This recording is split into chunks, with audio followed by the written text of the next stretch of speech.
She cannot even care for herself. My stepmother. Vivian wept dramatically in the courtroom, clutching a lace handkerchief to her chest. I remained perfectly still at the defense table. Magistrate Harrison slowly lowered his glasses, peering down from the bench. He looked directly at Vivian and asked a question that would change everything. Did you honestly believe we would not verify the records? Vivian completely froze. The fake tears instantly vanished from her face. Her attorney gasped and dropped his pen. Behind me in the gallery, I could hear my white sister-in-law Chloe loudly whispering to anyone who would listen. I tried to help Kendra, but she is completely out of her mind. She is dangerous. My name is Kendra, and I am 32 years old. What Vivian and Chloe did not realize was that dragging me into a probate court in Chicago to claim I was mentally unstable was the biggest mistake of their lives. They thought I was just a grieving daughter they could easily manipulate to steal my late father's estate. They forgot one crucial detail. I am a senior forensic accountant for one of the largest financial firms in the country. I do not scream, and I do not cry. I follow the paper trail and I destroy my enemies with receipts. Before I tell you exactly how I dismantled their entire lives, let me know where you are watching from in the comments below. If you have ever had a toxic family member underestimate your intelligence, hit the like button and subscribe. You will definitely want to hear how this trap snapped shut. The courtroom was thick with tension. Vivian stood at the podium looking like a cornered animal. She wore her Sunday best, a navy blue suit she usually reserved for the front pew of our community church. She had spent the last 3 months painting me as a manic depressive woman who was burning through my inheritance. She brought a binder full of fabricated evidence, hoping the judge would grant her a full conservatorship. She wanted total control over my life and my bank accounts, just like Britney Spears, but without the pop music. Magistrate Harrison slammed his gavel, demanding order. "We are going to take a brief 20-minute recess," he announced, his voice echoing against the oak-paneled walls. "Counsel, I suggest you use this time to speak with your client about the penalties for perjury in my courtroom." He stood up and walked into his chambers. I calmly gathered my files and placed them into my leather briefcase. My lawyer gave me a subtle nod before stepping away to make a phone call. I walked out the heavy double doors into the brightly lit hallway of the courthouse. The marble floors clicked under my heels. I just wanted a moment of quiet before the next round of battle. But peace is a luxury you do not get when dealing with my family. Before I could even reach the water fountain, Chloe blocked my path. She was wearing a designer dress paid for by my brother Marcus, who was currently hiding in the men's restroom to avoid conflict. Chloe always played the role of the ultimate white savior in our family. She loved to act like she was elevating us, but her microaggressions were constant and exhausting. She reached into her oversized designer tote bag and pulled out a thick, crisp envelope. She shoved it directly into my chest, forcing me to take it. "What is this, Chloe?" I asked, keeping my voice completely level. "It is the bill, Kendra," she sneered, crossing her arms. "Somebody had to clean up the absolute disaster you left at the family estate. You completely trashed the place during your little manic episode last week. I had to hire a professional biohazard crew and an antique restoration specialist to fix the damage you caused. You are a complete mess and you need serious help. I am just trying to support Marcus through this tragedy." I opened the envelope and pulled out a perfectly printed invoice. The total at the bottom was exactly $45,000. It was an absurd amount of money for a cleaning service. I looked at the letterhead and immediately recognized the name of the company.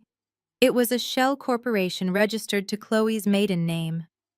She was not just trying to have me declared legally insane, she was actively trying to extort me right outside the courtroom doors. I looked up from the fraudulent invoice and met her arrogant gaze. She expected me to break down crying or start yelling so she could point to my reaction as proof of my instability. Instead, I simply smiled at her and gently folded the paper back into the envelope. I held the crisp envelope out, offering it back to her. "I am not paying this, Chloe," I said, keeping my voice perfectly even. In fact, I am not paying for anything your little shell company claims to have done. If you want this money, you can take it up with my lawyers. Or better yet, submit it directly to the Internal Revenue Service as fraudulent business income. Chloe scoffed, slapping my hand away so the envelope fell to the marble floor. You are so ungrateful, Kendra. Honestly, it is exhausting trying to elevate this family. You all have this ghetto mentality where you just want to hoard your little inheritances and fight each other. I am the only one trying to bring some class to the Washington name. I am trying to preserve the estate so Marcus can have the future he deserves.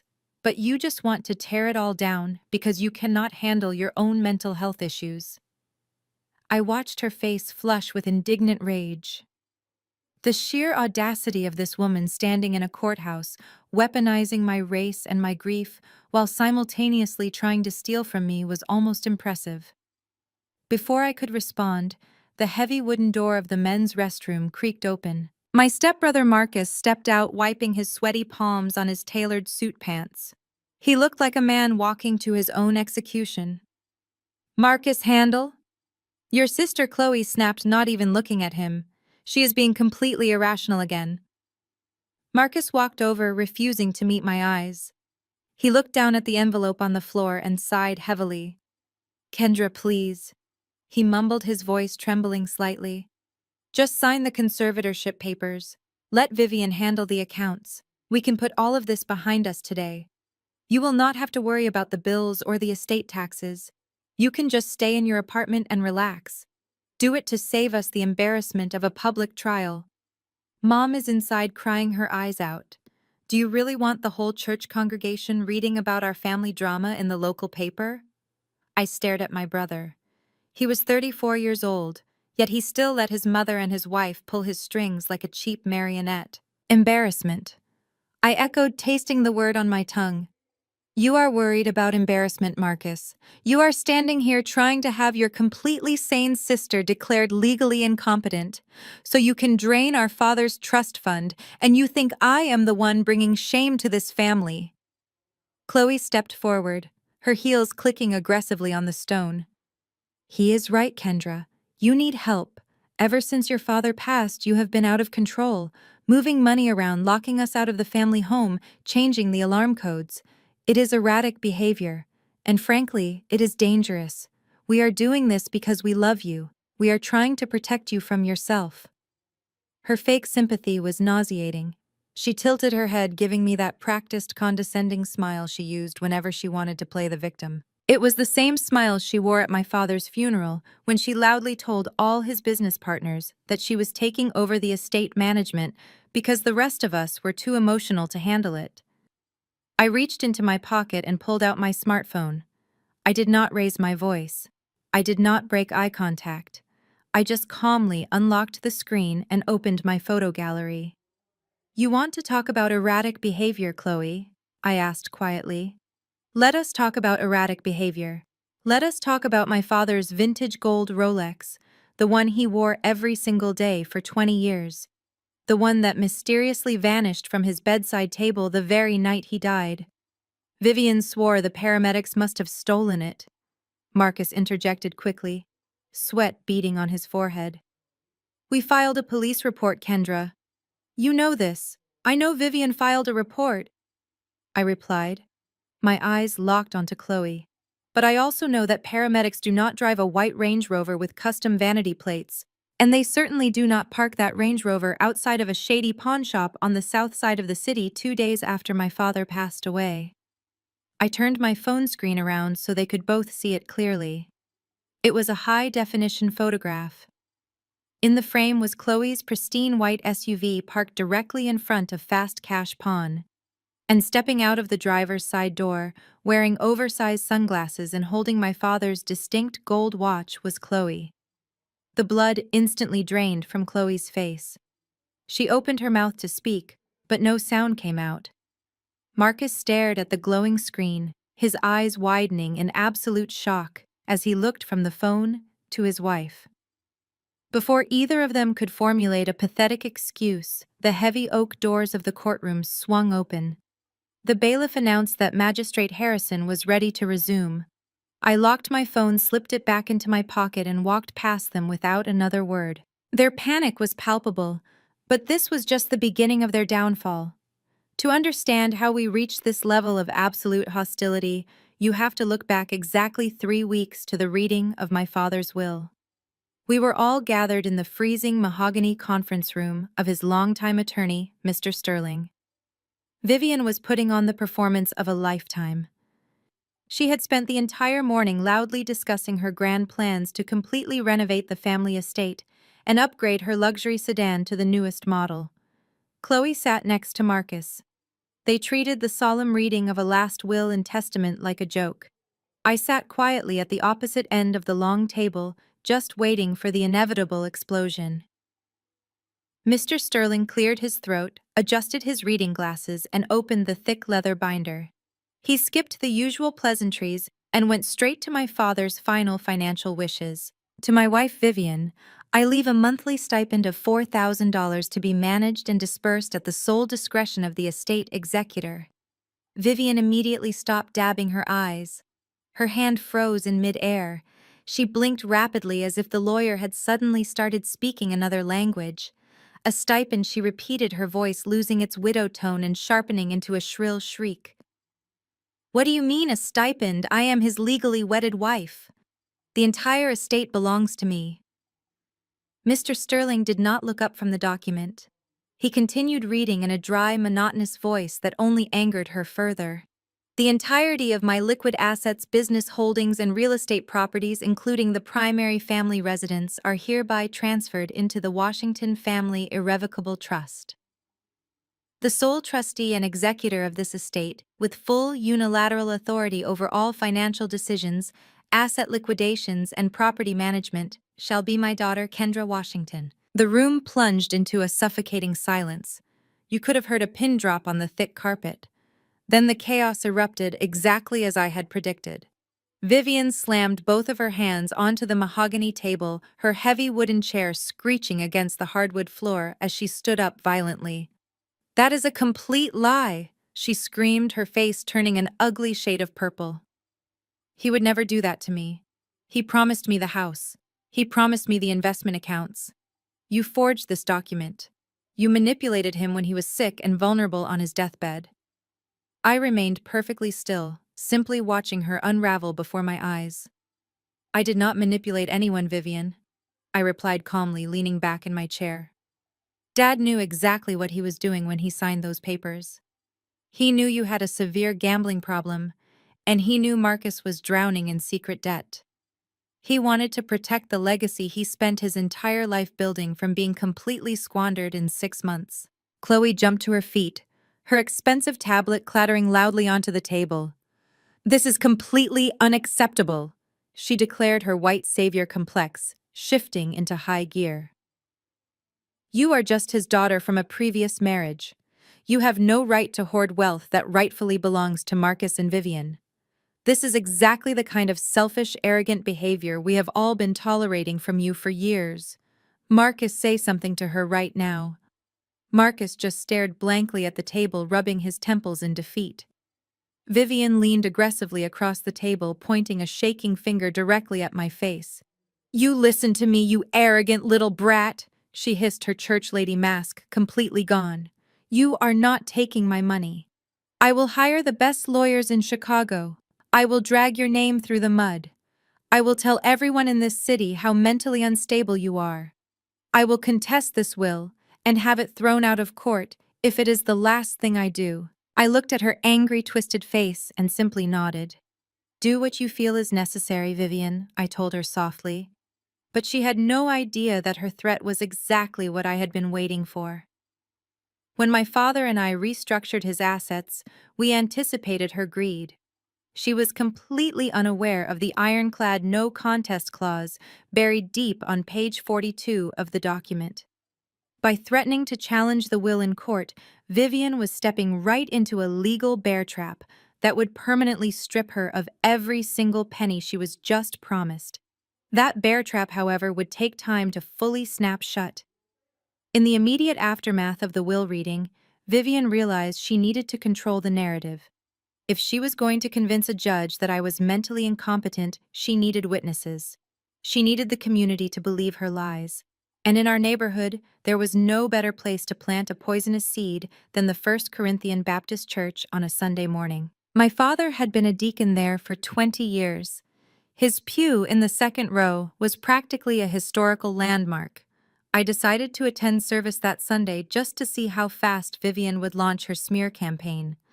I walked through the heavy wooden doors wearing a simple black dress and immediately felt the shift in the atmosphere. The usual warm greetings from the usher board were replaced by awkward glances and hushed whispers. Women in oversized hats leaned into each other as I walked down the center aisle. Vivian had already done her groundwork.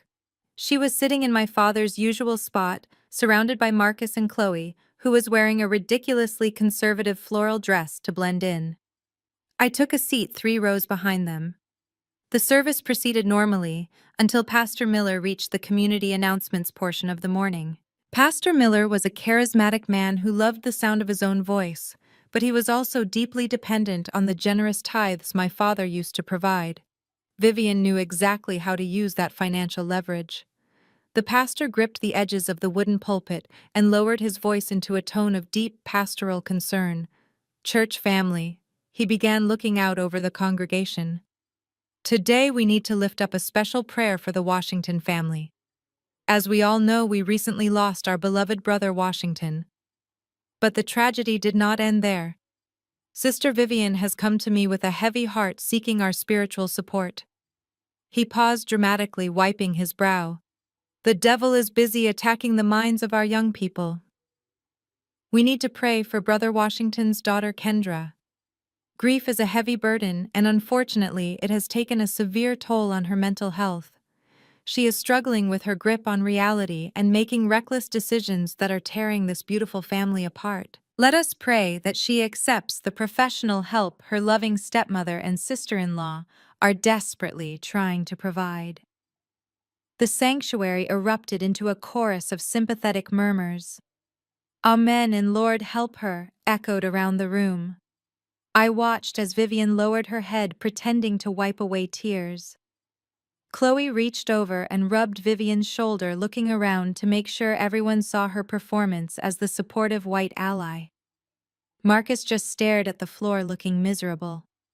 They were publicly humiliating me, trying to build a documented history of my supposed insanity. They figured if the entire church believed I was crazy, the probate judge would believe it too.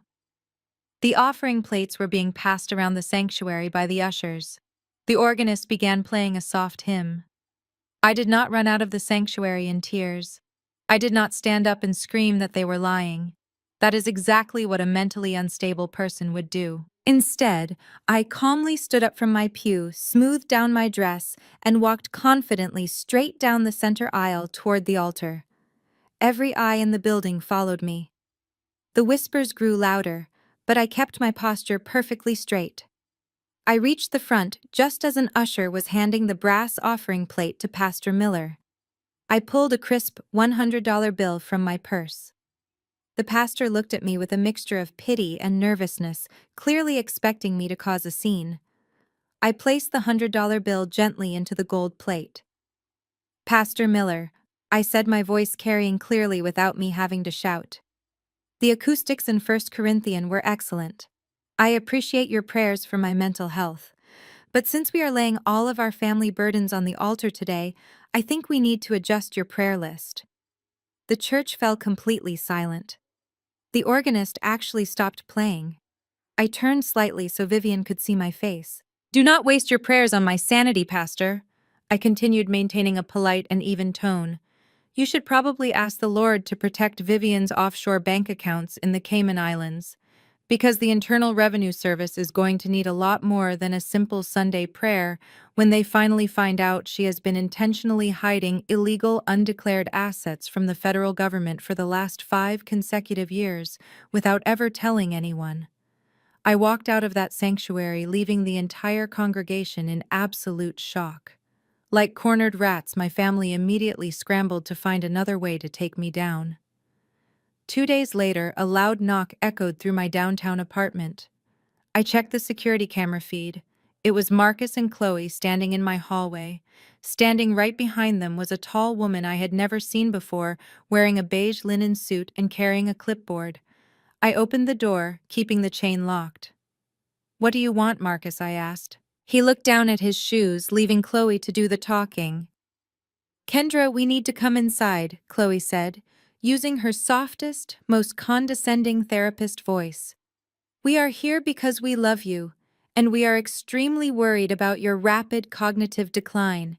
We brought someone very special to meet you. Open the door, Kendra, or we will be forced to involve the authorities." I unlatched the chain and let them step inside my apartment.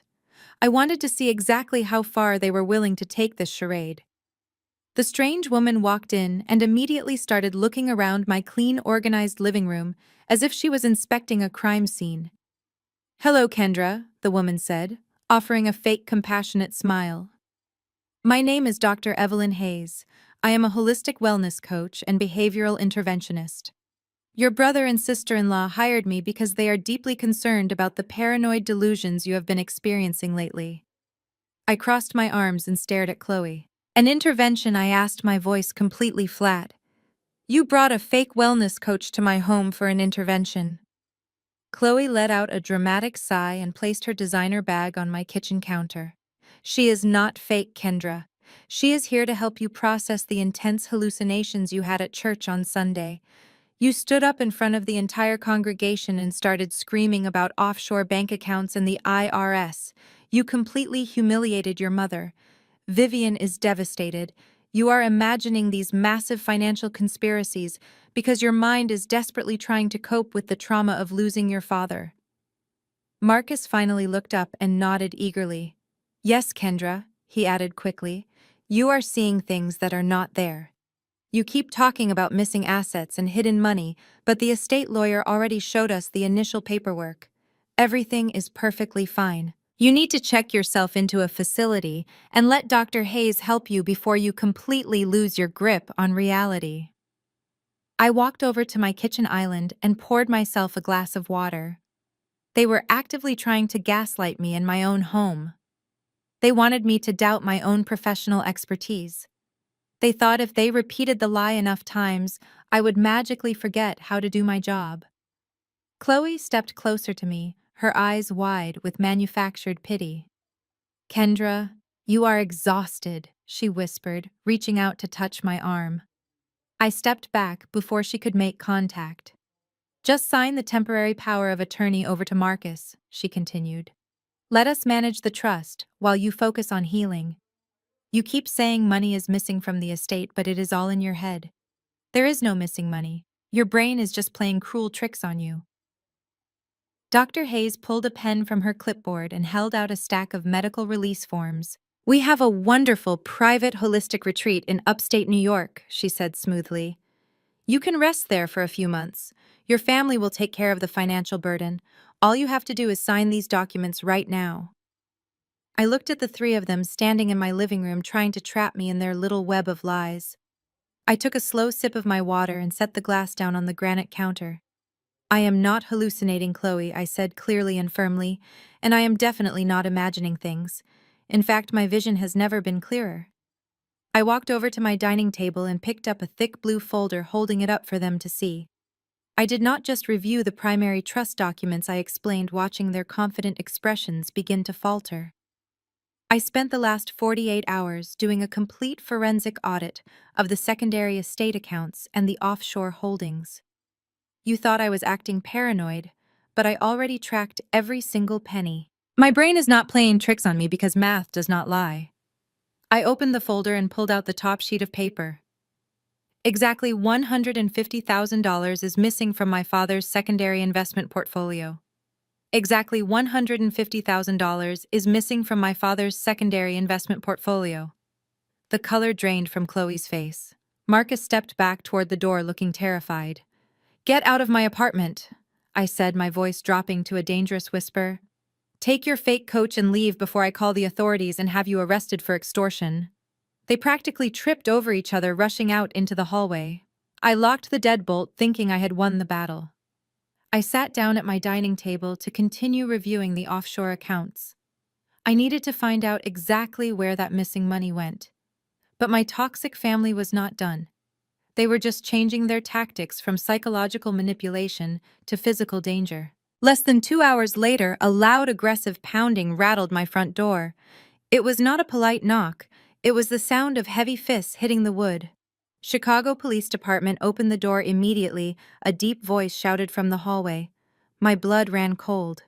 As a black woman living alone in America, having the police called to your home for a wellness check is not a minor inconvenience. It is a potentially life-threatening situation. I knew exactly what Chloe had done. She realized she could not gaslight me, so she weaponized the police against me. I walked to the door and took a slow, deep breath to steady my racing heart. I opened the deadbolt and slowly pulled the door wide open, making sure both of my empty hands were clearly visible. Two large police officers stood in the hallway, their hands resting cautiously near their holstered weapons. "Are you Kendra Washington?" the taller officer asked, his eyes scanning my face and then darting past me to assess my living room. "Yes, officer, I am Kendra," I replied, keeping my voice completely calm and even. "How can I help you today? We received a frantic emergency call from your sister-in-law." The officer explained, his posture still stiff and alert. "She stated that you were suffering from a severe psychotic break.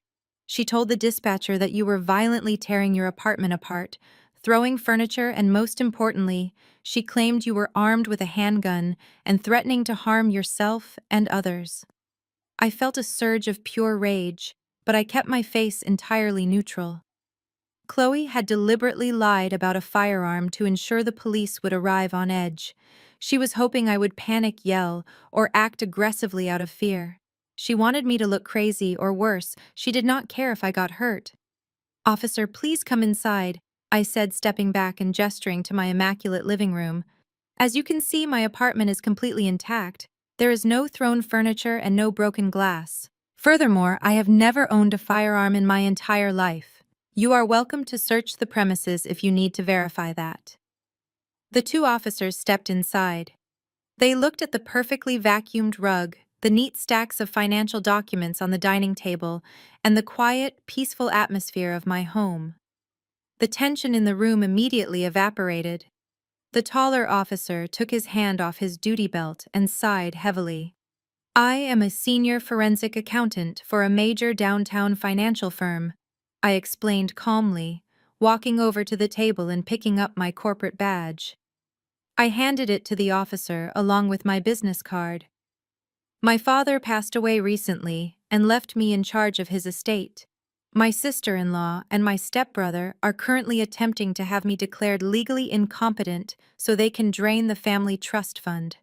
They just left my apartment 2 hours ago after I confronted them with proof of their embezzlement. They made this call to create a fake police record of mental instability."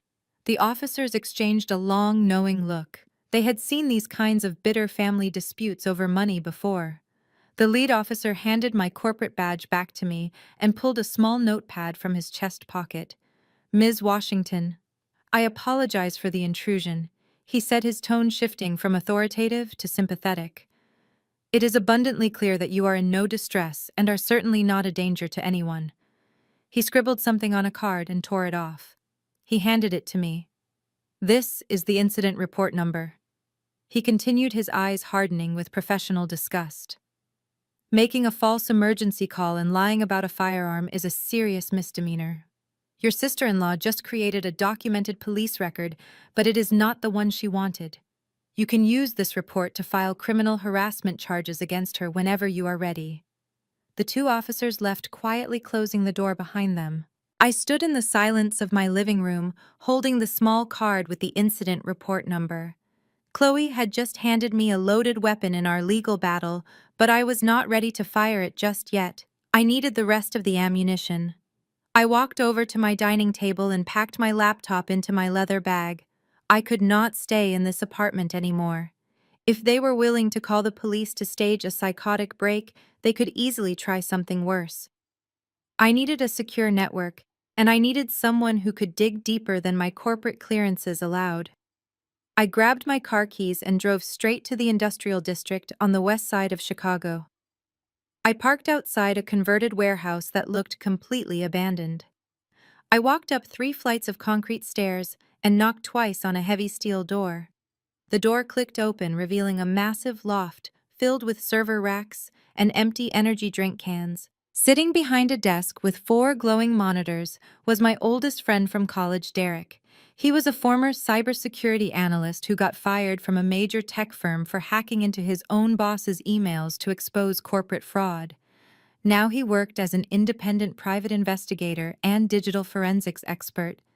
He was brilliant and completely off the grid. "You look like you just survived a hostage situation," Derek said, spinning around in his ergonomic chair and tossing me a bottle of water. I caught the bottle and pulled up a chair next to his workstation. "It was close," I replied, taking a sip. "My family just tried to swat me. My white sister-in-law told the Chicago police I was having a violent psychotic break and was armed with a handgun." Derek stopped smiling immediately. His hands hovered over his keyboard. "Are you serious, Kendra?"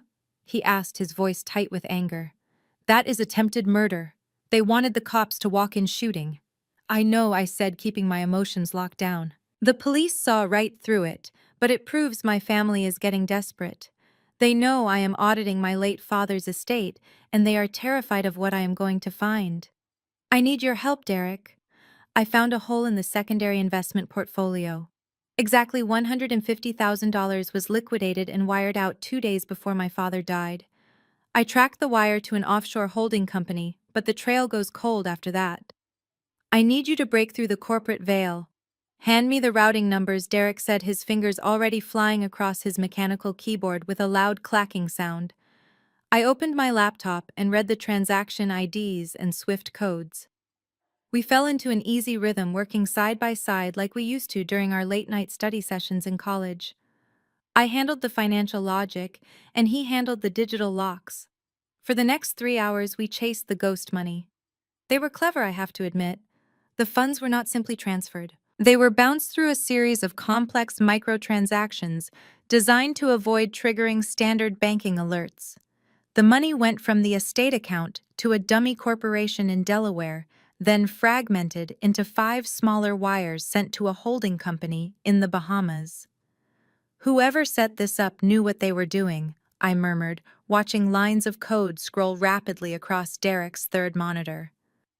"Or they paid someone a lot of money to do it for them," Derek countered, his eyes darting back and forth. "But they made one stupid mistake. They got lazy on the final transfer. They aggregated the funds back into a single lump sum before sending it to the final destination account. I got a ping on the routing number. It landed in a domestic corporate account based right here in Illinois." "Who owns the account?" I asked, leaning closer to the screen. Derek rapidly typed a series of commands pinging the Illinois Secretary of State Business Registration database. "Let us find out," he muttered. He pulled the articles of incorporation for the final shell company. It was listed as a high-end vintage furniture curation service. The screen flashed and a scanned PDF document appeared displaying the original registration signatures. Derek enlarged the image and pointed to the bottom of the screen. "Look at the managing director," he said softly. I stared at the name printed clearly on the screen. It was not Vivian. My stepmother had nothing to do with this specific theft. The shell company was registered under the maiden name of my wonderful, supportive sister-in-law, Chloe. The shell company was registered under Chloe's maiden name. The sheer audacity of her actions made me laugh out loud in the dark warehouse. Derek quickly pulled up her recent public social media profiles. Chloe was not just hiding the stolen money, she was actively spending it. Right now, she was hosting an exclusive charity gala at the Oak Brook Country Club. The event was supposedly designed to raise awareness for mental health initiatives. This was a sickeningly ironic twist, considering she had just sent the police to my house for a fake psychiatric emergency. I grabbed my laptop bag and drove back to my downtown apartment. I had 30 minutes to change my clothes and prepare my next move. I bypassed the business suits and pulled out an emerald green silk gown. If I was going to crash a high society country club event, I was going to do it looking completely unbothered. I drove to the sprawling estate, handed my keys to the valet, and walked right past the front desk. I knew exactly how to navigate these elite spaces. You just walk with enough authority and cold confidence that nobody dares question your presence. The grand ballroom was dripping with crystal chandeliers and massive floral arrangements. Waitstaff in crisp white tuxedos carried silver trays of expensive appetizers through the crowd. I spotted Chloe almost immediately. She wore a custom white designer dress, holding a crystal flute of champagne, and holding court with wealthy older white women. They stood near the main bar, laughing loudly and patting each other on the back for being charitable saviors. I walked directly toward the bar, positioning myself right next to her affluent circle. The bartender approached and asked what I wanted to drink. I ordered a neat bourbon, speaking just loudly enough to cut through their polite aristocratic chatter. I took a slow sip and turned slightly toward the woman closest to Chloe. She wore a massive diamond necklace that caught the light from the chandeliers above. I smiled at the woman and complimented her jewelry. She thanked me graciously and asked if I was a friend of the lovely hostess. I looked right at Chloe, who had finally noticed me standing there. The blood instantly drained from her perfectly contoured face, leaving her pale and terrified. "I am her sister-in-law," I replied, my voice carrying easily over the soft jazz music. "I actually handle the complex finances for our family estate. It is fascinating work, really. I just discovered a brilliant new trend in philanthropic fraud occurring right here in Chicago." The older women leaned in, suddenly very deeply interested. "Oh, really?" one of them asked, raising her perfectly drawn eyebrows. "Yes," I continued, taking another smooth sip of my bourbon. "People are setting up fake shell companies registered under their maiden names to embezzle hundreds of thousands of dollars from grieving families. Then they use that stolen money to fund lavish charity galas exactly like this one to artificially boost their own social status. It is a textbook money laundering scheme disguised as community service. I am working with an investigator right now, tracking a desperate woman who stole exactly $150,000 to do this. The penalty for federal wire fraud and Medicare manipulation is usually about 10 full years in federal prison." The group of wealthy women fell completely dead silent. They looked at me in complete shock, and then looked nervously over at Chloe. Chloe's hand was shaking so badly she nearly dropped her expensive champagne glass. "Excuse us for a brief moment," Chloe stammered, grabbing her silver evening purse. Her manicured fingers dug painfully into my bare upper arm. Her grip was surprisingly strong and highly aggressive. She physically dragged me away from the bar and pulled me forcefully behind a large decorative marble pillar located near the coat check room. Her eyes were wild, desperate, and furious. "Listen to me, you arrogant little psycho," she hissed, her voice dripping with pure venom. "You are going to leave this club right now. If you ever show your face and embarrass me in front of my friends again, I will have you locked in a psychiatric ward so fast your head will spin. I have the medical connections to do it, and I will completely ruin your entire life." She squeezed my arm even harder, deliberately trying to hurt me and letting her true, violent nature finally show. I did not flinch or try to pull away from her extremely painful grasp. I just looked down at a small, elegant silver brooch pinned securely to the neckline of my green dress. She had absolutely no idea she had just confessed and violently threatened me directly into a high-definition hidden microphone. I looked down at her white-knuckled grip on my arm and offered a cold, dismissive smile. "I suggest you let go of me, Chloe," I said, my tone dropping to a dangerous whisper, "before you ruin your own party and give your wealthy friends something real to gossip about." She sneered but quickly released my arm, taking a step back as if I had burned her.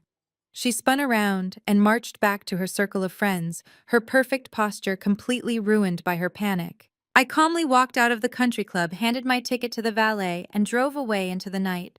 The moment I was safely inside my car, I pulled the silver brooch from my dress and plugged it into my laptop. The audio playback was crystal clear. I had her confession securely saved in 3 different cloud drives before I even reached my apartment. But I knew my toxic family well enough to understand that a cornered animal is the most dangerous kind. Chloe would immediately call Marcus and Vivian. They would realize that their sloppy financial game was falling apart, and that I was actively digging into their crimes. They needed a new strategy. If they could not outsmart me with numbers, they would try to completely invalidate my existence. 2 days later, my private investigator friend Derek called me with an urgent update. He had been monitoring their digital footprint and flagged a series of unusual transactions originating from Vivian's personal checking account. She had just written a massive retainer check to a man named Dr. Richard Carter. I asked Derek to pull everything he could find on this doctor. The profile he sent me was deeply disturbing. Dr. Carter was not a respected medical professional. He operated a shady private clinic on the outskirts of the city, catering exclusively to wealthy families who needed quiet medical favors. He was known for providing whatever diagnosis his clients paid for, no questions asked. Vivian and Marcus had pivoted their entire plan. They knew they could not defeat a forensic accountant in a battle over bank statements, so they decided to erase my credibility entirely. Vivian was paying this corrupt psychiatrist to retroactively diagnose me with severe bipolar disorder. According to the preliminary notes Derek managed to intercept from the clinic's unsecured server, Vivian had spent 3 hours sitting in Dr. Carter's office, spinning a web of absolute lies. She claimed I had a long, undocumented history of manic episodes. She told him I was prone to violent outbursts, financial recklessness, and severe paranoia. She blamed my father's recent passing as the trigger for a complete psychotic break. She even submitted the fake police incident report Chloe had maliciously created as hard evidence of my supposed dangerous behavior. Dr. Carter never spoke to me. He never evaluated me. He never even looked at my actual medical history. But for a $50,000 retainer, he was more than happy to sign his name to a sworn medical affidavit declaring me legally incompetent and a direct danger to my own financial well-being. They were building a fraudulent medical fortress around their embezzlement scheme to protect themselves from prison. I was sitting at my kitchen island reviewing Derek's latest findings when a sharp knock echoed from my front door. I checked the camera expecting another fake wellness check. Instead, I saw a man in a plain gray suit holding a thick manila envelope. He did not look like police. He looked like a courier. I opened the door cautiously. "Kendra Washington?" he asked, looking down at a clipboard. "Yes," I replied. He shoved the heavy envelope into my hands. "You have been served," he said, turning around and walking quickly down the hallway. I locked the door and carried the envelope to the kitchen counter. My hands were perfectly steady as I tore open the seal and pulled out the thick stack of legal documents. The bold black letters at the top of the first page made my blood run instantly cold. It was a formal petition filed in the probate court of Chicago. The petitioners were listed as Vivian Washington and Marcus Washington. They were formally requesting the court to strip me of my rights, my assets, and my personal autonomy. Attached to the petition was Dr. Carter's fraudulent psychiatric evaluation. They were not just trying to steal my father's money anymore. They were trying to take away my freedom completely. They were actually trying to Britney Spears me.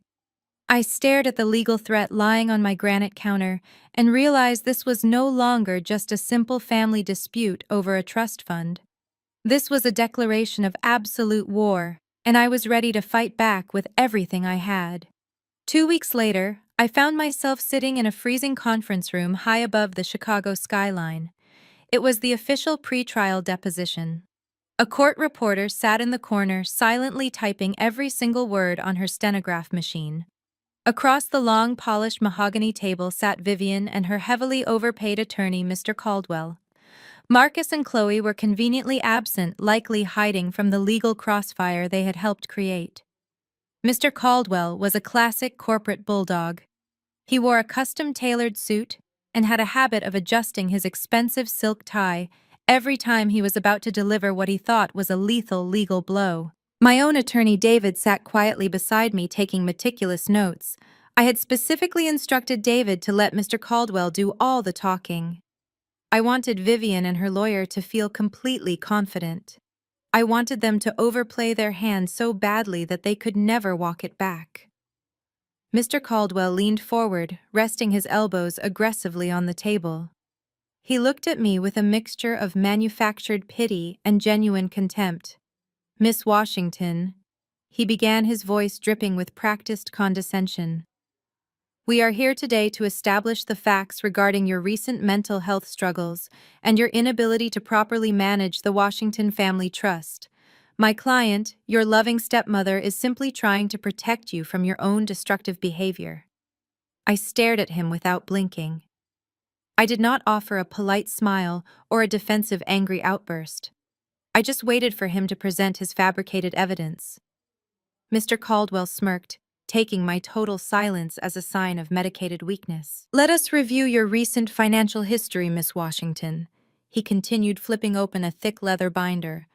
"Over the past month, you have displayed highly erratic spending patterns. You locked your family out of their ancestral home, causing severe emotional distress to a grieving widow. But more importantly, you have been hemorrhaging cash at an alarming rate."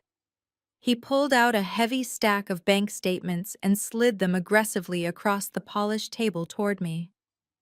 "As a forensic accountant, you must appreciate the clear story that numbers tell," he said, his tone turning sharp and accusatory. "These records show massive withdrawals and bizarre transfers that clearly indicate a woman experiencing a severe manic episode." I glanced down at the papers without touching them. They were official copies of the trust accounts mixed with fabricated summaries. Mr. Caldwell was building momentum, raising his voice for the benefit of the court reporter. "Your behavior has become so unpredictable and dangerous that you even attempted to secretly check yourself into a psychiatric facility," he declared loudly, pointing an accusing finger at me. Vivian let out a soft, calculated sob, dabbing her perfectly dry eyes with a lace tissue. I finally spoke, keeping my voice entirely flat and devoid of emotion. "I have never checked myself into a psychiatric facility, Mr. Caldwell." He smiled, a predatory grin showing all his teeth. "Then how do you explain this, Miss Washington?" He dramatically pulled a single sheet of paper from his binder and placed it directly in front of me, sliding it over the other documents. It was a wire transfer confirmation receipt from our primary banking institution. I looked at the document.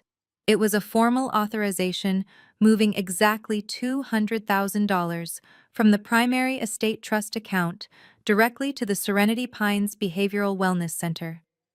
The date on the wire transfer was just 4 days ago. "This is a massive sum of money," he pressed, leaning closer to me across the table. $200,000 sent to an exclusive luxury psychiatric facility. You are clearly aware of your rapidly declining mental state, and you are desperately trying to buy your way into private, discreet treatment, using funds that rightfully belong to the entire family. You are a danger to the estate and a profound danger to yourself.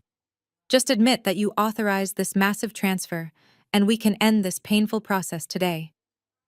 David shifted slightly in his chair, ready to object to the badgering, but I placed a gentle hand on his arm to stop him. I calmly picked up the wire transfer document and examined it closely. I looked at the routing numbers, the originating account details, and finally my eyes landed on the signature line at the very bottom of the page. The authorization required the signature of the primary trustee to clear the bank. My name was signed on that line in bold black ink. But as I stared at the specific loops and angles of the cursive letters, a genuine feeling of amusement bubbled up inside my chest. I tried to suppress it, but I simply could not. I let out a sharp, unexpected laugh. The bright sound echoed loudly in the quiet, tense conference room. Vivian dropped her lace tissue and glared at me with absolute hatred. Mr. Caldwell looked deeply offended, stepping back from the table. "You find this amusing, Miss Washington?" He snapped, his face turning a dark shade of red. "You are bleeding your family's legacy dry to treat your psychological breakdown, and you think it is funny." I placed the document back on the table and tapped my index finger directly on the signature line. "I find it hilarious, Mr. Caldwell," I replied, leaning forward to meet his angry gaze. "Because I did not authorize this $200,000 transfer. I did not sign this federal document. If you look very closely at the downward stroke on the letter K and the heavy pressure on the W, you will notice a distinct leftward slant. I do not write like that, but I know exactly who does. I looked directly at my stepmother, whose face had suddenly turned the color of wet ash. That is Vivian's forged handwriting, I stated clearly for the court reporter to record. My stepmother just submitted a forged wire fraud document into a federal deposition. The silence in the deposition room was deafening following my declaration. Mr. Caldwell frantically gathered his papers and abruptly ended the session, citing a sudden emergency. He knew his client had just committed a federal crime right in front of him. That was 5 days ago. Now it was the morning of the official probate trial, the morning my family intended to stand before Magistrate Harrison and formally request my placement into a psychiatric facility. I sat alone in a quiet coffee shop across the street from the downtown courthouse, sipping a black coffee and reviewing my meticulously organized forensic files. The bell above the coffee shop door chimed. I did not need to look up to know who had just walked in. The nervous, frantic energy radiating across the room was unmistakable. Marcus pulled out the metal chair across from me and sat down heavily. He looked absolutely terrible. The custom suit he wore was wrinkled and dark circles framed his bloodshot eyes. He was sweating profusely despite the cool morning air conditioning. He looked nervously around the empty cafe before leaning across the small wooden table. "Kendra, we need to talk," he whispered, his voice trembling with poorly concealed panic. I took a slow sip of my coffee and set the cup down carefully. "I am listening, Marcus," I replied, keeping my expression completely neutral. He swallowed hard, wiping sweat from his forehead. "This whole situation has gotten completely out of hand," he began, trying to sound reasonable. "Mom is extremely stressed. Chloe is having panic attacks. The family is falling apart, Kendra. We do not want to go into that courtroom today and destroy your reputation. We want to find a peaceful resolution." I raised a single eyebrow, waiting for the actual point of his sudden visit. Marcus leaned closer, lowering his voice even further. "I convinced Mom to offer you a settlement deal," he said, rushing the words out. "If you agree to transfer exactly 50% of the total estate assets into her name, she will drop the entire conservatorship petition. She will withdraw the medical affidavit from Dr. Carter. We will walk away and let you keep the other half. We can pretend none of this ever happened and move on." I stared at my stepbrother, studying his desperate face. He was trying to frame this as a generous compromise. He wanted me to believe he was saving me from the humiliation of a public trial. But I am a forensic accountant. My entire career is based on seeing the truth hidden beneath the numbers and the lies. I looked at his shaking hands and his panicked eyes, and I instantly realized the truth. Marcus was not here to save me. He was here to save himself. The forged wire transfer document from the deposition had completely terrified him. He finally understood that Vivian and Chloe had not just played a dirty family trick. They had crossed the line into serious federal offenses. Wire fraud and forgery carried massive mandatory prison sentences. Marcus was suddenly realizing that he was an accessory to a major felony. "You are not offering me a deal, Marcus," I said, my voice low and steady. "You are begging for a life raft. You saw the forged signature on that $200,000 transfer, and you finally realized your mother is going to federal prison. Now you are terrified that you are going to be dragged down right alongside her." His eyes darted nervously toward the cafe window. "Kendra, please," he begged, his voice cracking. "If we go into that courtroom today, there is no turning back. Mom is determined to destroy you if you do not pay her. Just give her half the money and save yourself." I slowly closed my leather portfolio and slid it into my briefcase. I leaned forward, resting my arms on the table, and looked directly into his terrified eyes. "Let me explain exactly what is going to happen today, Marcus," I told him, my tone completely devoid of any sympathy. "I am not giving Vivian a single dime of my father's money. I am going to walk into that courthouse and I am going to mathematically dismantle every single lie your wife and your mother have told. They are both going to lose everything. But you have one final choice to make." I stood up, picking up my briefcase and looking down at him. "You have exactly 24 hours to contact the district attorney and officially turn state's evidence against your mother and your wife," I said coldly. If you testify against them, I will not name you in the civil fraud lawsuit. But if you walk into that courtroom today and support their lies, you will go down with them. I left Marcus sitting frozen in the coffee shop. 2 hours later, the heavy wooden doors of the probate courtroom swung open, and we were on the record. Magistrate Harrison took his seat at the high bench. At the petitioner's table, Vivian sat with perfect posture, wearing a conservative navy suit. Her attorney, Mr. Caldwell, stood next to her, looking incredibly confident, despite the disaster of our previous deposition. He clearly believed medical authority would override any financial evidence I presented. Marcus sat behind them in the gallery, looking absolutely sick to his stomach. Next to him sat Chloe, wearing a pristine white blouse and a subtle smirk. She looked completely unaware of the legal avalanche hanging directly over her head. Mr. Caldwell cleared his throat. "Your Honor," he began, his voice booming across the room. "To establish the severe necessity of this conservatorship, we call our primary expert witness to the stand. We call Dr. Richard Carter to testify regarding the rapidly deteriorating mental state of the respondent, Kendra Washington." The bailiff opened the side door and Dr. Carter walked in. He looked the part of a distinguished medical professional. He wore a tailored charcoal suit and carried a thick leather portfolio. His silver hair was perfectly combed, and he offered the judge a respectful nod before taking his seat in the witness box. He placed his left hand on the Bible and swore to tell the truth. It was a chilling display of comfortable perjury. Mr. Caldwell approached the podium. "Dr. Carter, could you please share your professional medical assessment regarding Kendra Washington with this court?" Dr. Carter adjusted the microphone and looked at me with a manufactured expression of clinical pity.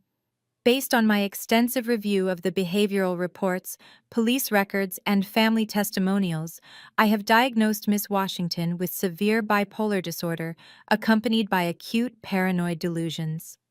He spoke with such smooth authority that a lesser person might have doubted their own sanity. The sudden loss of her father served as a massive psychological trigger. He continued, "She is exhibiting classic signs of mania, including reckless financial behavior, aggressive hostility toward her primary support system, and deep paranoid ideation.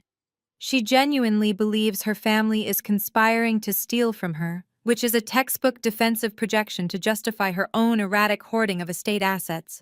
She lacks the cognitive capacity to manage a multi-million-dollar trust." I sat perfectly still, listening to a man I had never spoken a single word to clinically dissect my brain for a $50,000 bribe.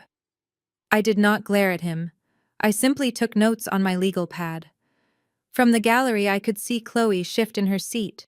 She offered a subtle, triumphant smirk directly at me. She truly believed they had won. She thought the word of a doctor would instantly erase my forensic expertise and silence me forever. She thought the system was designed to protect people exactly like her.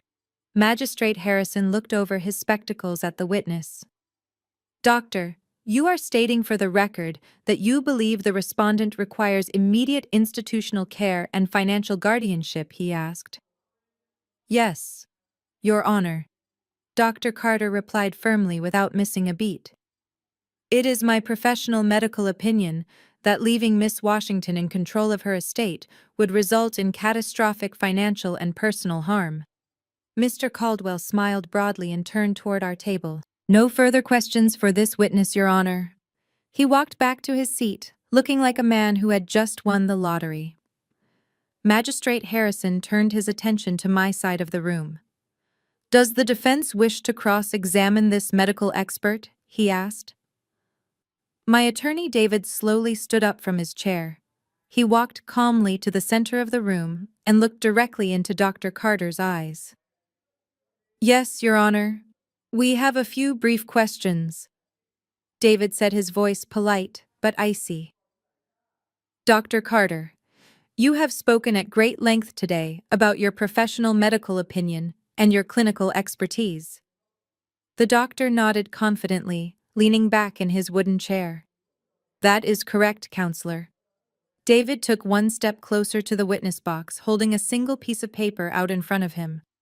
For the official court record, Dr. Carter, could you please state the exact identification number of your active medical license to practice psychiatry in the state of Illinois? The smooth, confident smile instantly vanished from Dr. Carter's face.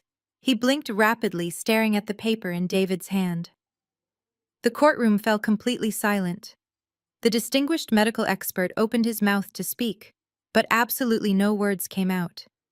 He just sat there frozen under the bright fluorescent lights, unable to answer the simplest question a doctor could ever be asked. The silence stretched on thick and suffocating. Dr. Carter shifted his weight in the heavy wooden chair, his eyes darting frantically toward Mr. Caldwell for some kind of lifeline. I do not see the relevance of reciting my license number from memory. He finally stammered, his smooth, authoritative voice completely cracking. I have provided my professional clinic letterhead to the court. My credentials speak for themselves. David did not back down. He took another step toward the witness stand, holding the single piece of paper firmly in his hand. Your credentials absolutely do speak for themselves, Dr. Carter, David replied, his voice echoing loudly in the tense courtroom. Or rather, I should call you Mr. Carter since you no longer possess the legal right to use that medical title in the state of Illinois. Mr. Caldwell shot up from his chair, slamming his hands flat on the petitioner table. Objection, Your Honor, he shouted, his face turning a dark shade of crimson. This is outrageous badgering. My client hired a respected medical professional to conduct an independent evaluation. The defense is trying to assassinate his character to distract from the respondent's obvious mental decline. Magistrate Harrison raised his hand, silencing the angry lawyer instantly. Overruled, counselor. The judge barked, his eyes narrowing sharply at the man in the witness box. I am highly interested in what the defense has to say. Proceed, David. Thank you, Your Honor, David said, turning his back on Dr. Carter and approaching the bench. I would like to submit Defense Exhibit C into the official court record. This is a certified disciplinary document obtained directly from the Illinois State Medical Board. Magistrate Harrison took the paper, put his spectacles back on, and began reading. The courtroom was so quiet I could hear the hum of the air conditioning vents. For the benefit of the court, David continued, projecting his voice so everyone in the gallery could hear perfectly. That document details a permanent revocation of medical licensure enacted exactly 3 years ago. Richard Carter was stripped of his medical license following a massive federal investigation into an illegal pill mill operation. He was found guilty of writing fraudulent prescriptions for heavy narcotics and billing Medicare for phantom patients. He avoided federal prison by cooperating with authorities, but he was permanently banned from practicing medicine or conducting psychiatric evaluations anywhere in the United States. Vivian let out a dramatic gasp, clutching her chest as if she had just been shot. She turned toward Mr. Caldwell, her eyes wide with manufactured innocence, silently pleading that she had no idea who she had hired. Marcus buried his face in his hands, fully realizing the catastrophic gravity of the situation. Dr. Carter gripped the edges of the witness box, his knuckles turning completely white. That was an administrative misunderstanding, he protested weakly, sweat visibly pooling on his forehead. I am still a certified holistic wellness consultant. A wellness consultant is not a licensed psychiatrist. Magistrate Harrison interrupted, his voice dropping to a dangerous, icy register.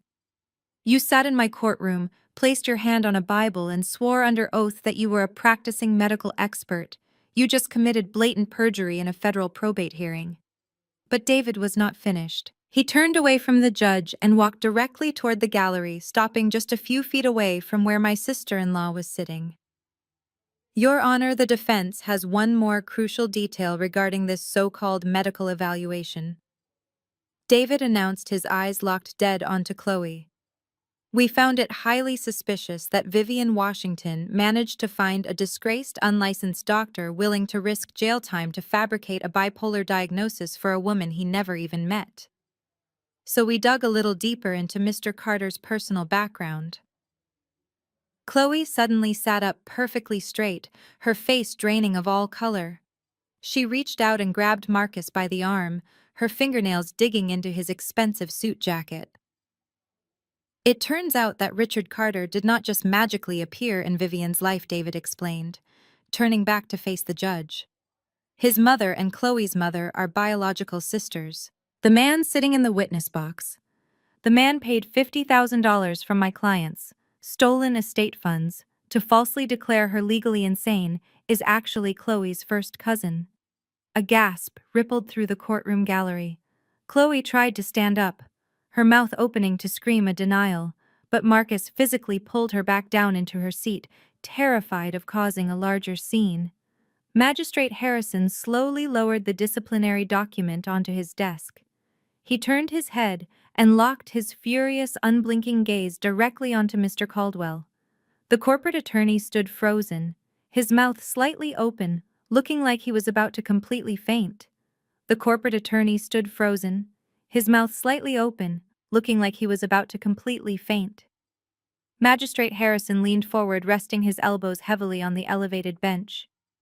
"Counselor," he said, his voice dangerously quiet, "you have exactly 10 seconds to explain why I should not have you arrested immediately for suborning perjury." Mr. Caldwell gripped the edges of his table, his knuckles turning white. "Your Honor, I swear I had no prior knowledge of this man's revoked license," he stammered, his voice devoid of its former arrogance. "My client provided the medical expert. I was assured he was fully credentialed. I withdraw him as a witness immediately." Dr. Carter realized the trap had fully closed. He suddenly stood up from the witness box, grabbing his leather portfolio. "If I am no longer needed, I will just take my leave," he muttered, turning toward the side exit. "Sit down, Mr. Carter," the magistrate barked with such sudden ferocity that the disgraced doctor dropped his portfolio, spilling papers over the floor. "You are not going anywhere until the federal marshals arrive to take you into custody for perjury." That was the breaking point. The moment the word custody echoed through the courtroom, the delicate white savior facade Chloe had maintained for years shattered. She had spent $150,000 of stolen money to fund her lavish lifestyle and $50,000 more to buy this fake diagnosis. Now her cousin was about to be arrested, and the money was gone. She abruptly shoved her chair back, the wooden legs scraping across the polished floor. "This is a complete setup!" Chloe screamed, pointing a shaking, manicured finger directly at me. "You rigged this, Kendra. You manipulated the medical records. You bought off the judge." Marcus scrambled out of his seat, desperately grabbing her arm. "Chloe, please sit down," he begged, his voice cracking in absolute panic. "You are making it much worse. Let go of me, you pathetic coward," she hissed violently, shoving her husband backward so hard he stumbled and fell against the pews. She stepped out into the center aisle, ignoring the heavy gavel Magistrate Harrison was slamming against his sounding block. "You think you are so smart?" Chloe yelled, her face twisted into an ugly mask of pure hatred. "You think because you wear a fancy suit and work in a corporate office that you deserve this massive wealth. You do not. People like you do not know what to do with real money. You hoard it. You ruin it. I am the only one who knows how to properly elevate this family name. I am the one who brought actual class to your ghetto dynamic. Without my guidance, you are all just worthless trash." The entire courtroom froze. The blatant racism and classist entitlement hanging in the air was so heavy it felt suffocating. Vivian sat at the petitioner's table, her face buried in her hands, completely destroyed by the monster she had brought into our family. I simply sat at the defense table, my posture straight and my expression completely neutral. I did not need to defend myself. Chloe was doing all the work for me, exposing her true nature to a federal judge. "You stole that money from us," Chloe continued, her voice echoing wildly off the high ceilings. "That trust fund belonged to Marcus. It belonged to me. We deserved it. You are just a bitter, lonely woman who wants to punish us because you will never fit into high society. I was trying to save this family from your psychotic hoarding. You belong in a cage." "Order in my courtroom!" Magistrate Harrison roared, his voice booming over her unhinged rant. "Madam, you will close your mouth and step back behind the gallery barrier immediately." Chloe whipped her head around to glare at the judge, lost in her own delusion of superiority. "You cannot tell me what to do," she snapped, her chest heaving. "I know my rights. I know powerful people in this city who can have you removed from the bench for treating me this way. I am the true victim here." Magistrate Harrison did not blink. He looked down at her with an expression of absolute disgust. "You are no victim, madam," he said, his voice icy and resolute. "You are a severely disturbed individual who just admitted to attempting to defraud a federal trust, and you have thoroughly disrupted a formal legal proceeding. I am holding you in direct criminal contempt of court." He looked past her to the armed officers standing near the heavy wooden doors. "Bailiffs, detain this woman immediately. Put her in handcuffs and remove her from my sight." Two large officers stepped forward, pulling metal cuffs from their belts. Chloe suddenly realized the reality. Two large officers stepped forward, pulling metal cuffs from their belts. Chloe suddenly realized the reality. This was not a country club disagreement she could escape. As the cold steel clicked around her wrists, she let out a piercing shriek that echoed off the high ceiling. Marcus stood completely paralyzed, watching his wife being dragged backward toward the heavy wooden doors. She kicked and screamed, threatening to sue Chicago, but her voice was quickly muffled as bailiffs forced her out into the hallway. The heavy doors slammed shut, leaving behind absolute silence. Magistrate Harrison adjusted his robes and looked down at the petitioner's table. Mr. Caldwell looked like he had aged 10 years in the last 5 minutes. "Counselor," the magistrate said, his voice dangerously calm, "I strongly suggest you reconsider your current legal strategy before someone else leaves this courtroom in handcuffs. Do you have any further witnesses, or are we concluding this disastrous petition today?" Caldwell swallowed hard. He looked at Vivian, who was staring blankly at the doors where her daughter-in-law had just been dragged through. Vivian suddenly gripped her lawyer's sleeve. "Let me speak," she whispered fiercely, her eyes wild with desperation.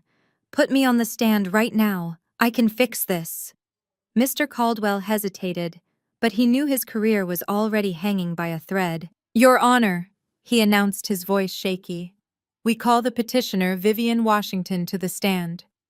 Vivian stood up, smoothing down her navy blue skirt. She walked slowly to the witness box, keeping her head bowed to perfectly play the role of the traumatized, grieving widow. She placed her hand on the Bible and swore to tell the whole truth, knowing fully well she was about to do the exact opposite. She took her seat and immediately pulled a fresh lace tissue from her pocket, dabbing her dry eyes. Mr. Caldwell approached the podium, taking a deep breath to steady his nerves. "Mrs. Washington," he began softly, "this has obviously been a deeply distressing morning, but we must address the core issue of this conservatorship. Why do you firmly believe your stepdaughter is in immediate danger to herself and the family estate?" Vivian looked up, her face twisted into an expression of profound maternal sorrow. "Because I have seen her madness with my own 2 eyes," she cried, her voice shaking with practiced emotion. "Just last week I went to the family estate to retrieve some of my late husband's belongings. I heard a noise coming from the backyard. I walked out to the patio and I saw Kendra standing over the stone fire pit. She was completely unhinged, laughing hysterically to herself. She had bundles of $100 bills and important financial documents, throwing them straight into the roaring fire. She was burning her own inheritance. I tried to stop her, but she looked at me with these dead, crazy eyes and told me I was next. She is a danger to us all." Mr. Caldwell turned to the judge, nodding solemnly. "Thank you, Mrs. Washington. No further questions." Magistrate Harrison looked over at our table. David stood up, buttoning his suit jacket. He did not look angry. He looked entirely victorious. He walked to the center of the room, holding a small black remote control. "Mrs. Washington," David said, his voice polite and steady, "you are absolutely certain about this event. You are testifying under oath that on the afternoon of Tuesday the 14th, you witnessed my client burning cash and documents in the estate fire pit." "Yes, I am absolutely certain," Vivian replied, lifting her chin defiantly. I will never forget the terrifying look on her face. "She is entirely insane." David nodded slowly.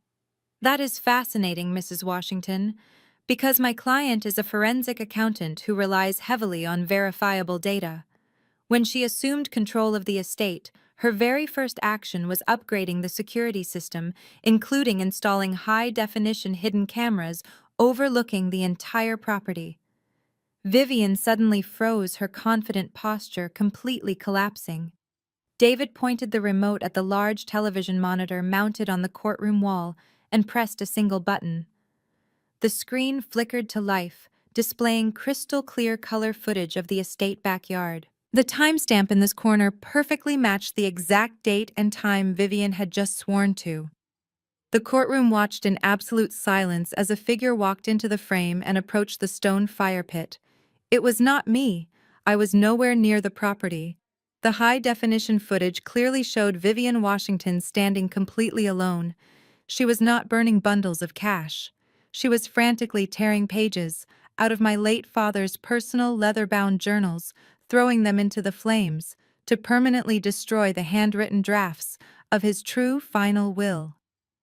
She was frantically tearing pages out of my late father's personal leather-bound journals, throwing them into the flames to permanently destroy the handwritten drafts of his true final will.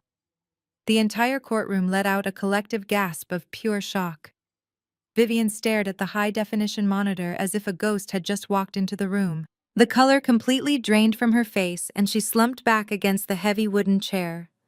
Mr. Caldwell buried his face in his hands, recognizing that his lucrative career was officially over. Magistrate Harrison did not yell or bang his gavel. He simply paused the video on a clear frozen frame of Vivian holding the burning documents. "That is destruction of evidence and tampering with a federal trust," the magistrate stated, his voice as cold as absolute zero. "Mrs. Washington, you are walking on a razor-thin line between civil penalties and federal prison. Do you have anything to say for yourself?" Vivian opened her mouth, but no sound came out. She just shook her head. Her perfectly crafted widow persona shattered into a million unfixable pieces. David stepped forward, shutting off the large television monitor.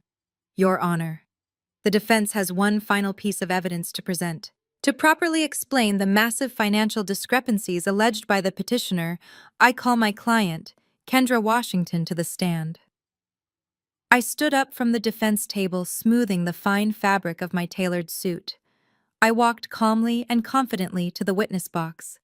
I did not look at Vivian or Marcus. I kept my eyes locked respectfully on the magistrate. I placed my right hand on the Bible, swore the oath, and sat down. I was not taking the stand as a helpless victim defending her own sanity. I was taking the stand as a certified expert witness in forensic accounting. Miss Washington. David began pacing slowly in front of the empty jury box. "The petitioners submitted a bank wire transfer earlier today. They claimed you authorized a payment of exactly $200,000 to a psychiatric facility for your own mental health treatment. Can you please explain to the court exactly where that money actually went?" I adjusted the microphone and slowly opened my leather portfolio. "Yes, I can," I replied, my voice projecting clearly across the silent room. When I assumed control of the estate, I immediately initiated a standard forensic audit. I noticed a massive discrepancy involving a $200,000 wire transfer. The document Mr. Caldwell presented earlier listed the destination as the Serenity Pines Behavioral Wellness Center. However, wire transfers leave a permanent digital footprint that cannot be erased by simply forging a signature on a piece of paper. I pulled a thick stack of verified financial routing reports from my portfolio and handed them to the bailiff to pass directly to the judge. "If you follow the routing numbers, you will see that the money did not go to Serenity Pines," I explained. "The funds were initially sent to a dummy corporation in Delaware called Horizon Holdings. From there, the money was split into 4 separate payments of $50,000 each to intentionally avoid triggering federal banking alerts. Those 4 payments were then wired directly to a private medical facility in Southern California." Magistrate Harrison put his reading glasses back on and reviewed the routing documents. He looked up, his brow heavily furrowed in deep concentration. Miss Washington, this destination account does not belong to a psychiatric ward in Chicago. It belongs to the Ocean View Recovery Center in Malibu, California. That is absolutely correct, Your Honor, I stated firmly. The Ocean View Recovery Center is not a psychiatric facility for treating bipolar disorder. It is an exclusive luxury rehabilitation center specializing exclusively in severe substance abuse and chemical dependency. The $200,000 was used to pay upfront for a fully confidential 6-month residential treatment program. Vivian sat completely frozen at her table, staring blankly ahead. Marcus was staring at the floor, looking like he wanted the ground to open up and swallow him whole. David stepped closer to the witness box, resting his hand on the wooden rail. And Miss Washington, who exactly was the registered patient receiving this expensive luxury treatment in Malibu? I looked directly at Marcus, whose eyes were welling up with tears of absolute shame. I did not go to Malibu. I answered, my voice echoing with devastating clarity. I have never struggled with substance abuse. The registered patient who spent 6 months at the Ocean View Recovery Center was my sister-in-law, Chloe Washington. She used my late father's estate money to secretly fund her own extensive rehabilitation for a severe prescription pill addiction while forcing my stepmother to forge the authorization documents herself. The silence that followed my revelation was heavy enough to crush bone. I watched the devastation ripple across the petitioner's table. Magistrate Harrison stared at the routing documents, his jaw tightly clenched. He looked directly at Marcus. Marcus was completely falling apart. His expensive tailored suit now looked like a prison uniform. Sweat poured down his forehead, stinging his eyes and soaking his collar. He was hyperventilating as he realized the federal government now had a crystal-clear map of their criminal conspiracy. He knew Chloe was already in handcuffs. He knew Dr. Carter was about to be arrested, and he knew he was next. Mr. Caldwell was frantically packing his leather briefcase. He wanted nothing to do with this sinking ship. He whispered fiercely to Vivian, saying they needed to invoke their Fifth Amendment rights immediately.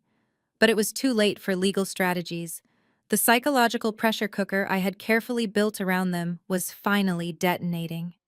Marcus suddenly pushed his chair back with such violent force that it tipped over and crashed loudly against the hardwood floor. The sudden noise echoed like a gunshot in the quiet room. Everyone in the courtroom jumped. The armed bailiffs instinctively reached for their utility belts. "I cannot do this anymore!" Marcus screamed, his voice cracking in absolute terror. He grabbed his own hair, pulling at the roots as he stumbled away from the table. "I will not go to federal prison for them," he yelled. "I will not do it!" Mr. Caldwell lunged forward forcefully, grabbing Marcus by the arm. "Shut your mouth, you fool!" The lawyer hissed, his own panic finally breaking through his polished professional exterior. "Anything you say right now will be used against you in a prosecution." But Marcus violently shoved the lawyer away. He staggered blindly into the center aisle, pointing a trembling finger directly at his own mother. It was all their idea. He sobbed, tears of pure panic streaming down his flushed face. It was all her idea. Mom and Chloe planned everything from the very beginning. They knew the money was permanently locked in the trust, and Chloe owed massive, terrifying debts to her private street dealers. She threatened to completely leave me and take everything if I did not help them steal the cash. Magistrate Harrison slammed his wooden gavel down hard. "Mr. Washington, you are making a spontaneous, unsworn confession to a massive federal crime in an open courtroom," he warned, his deep voice echoing with absolute authority. "I strongly advise you to secure independent legal counsel before you speak another word today." "I do not care," Marcus wailed, dropping heavily to his knees on the polished floor right in the middle of the wide aisle. "I want full federal immunity. I will tell you everything you want to know. Just do not let them lock me in a cell." I was physically present in the room when they forged those banking documents.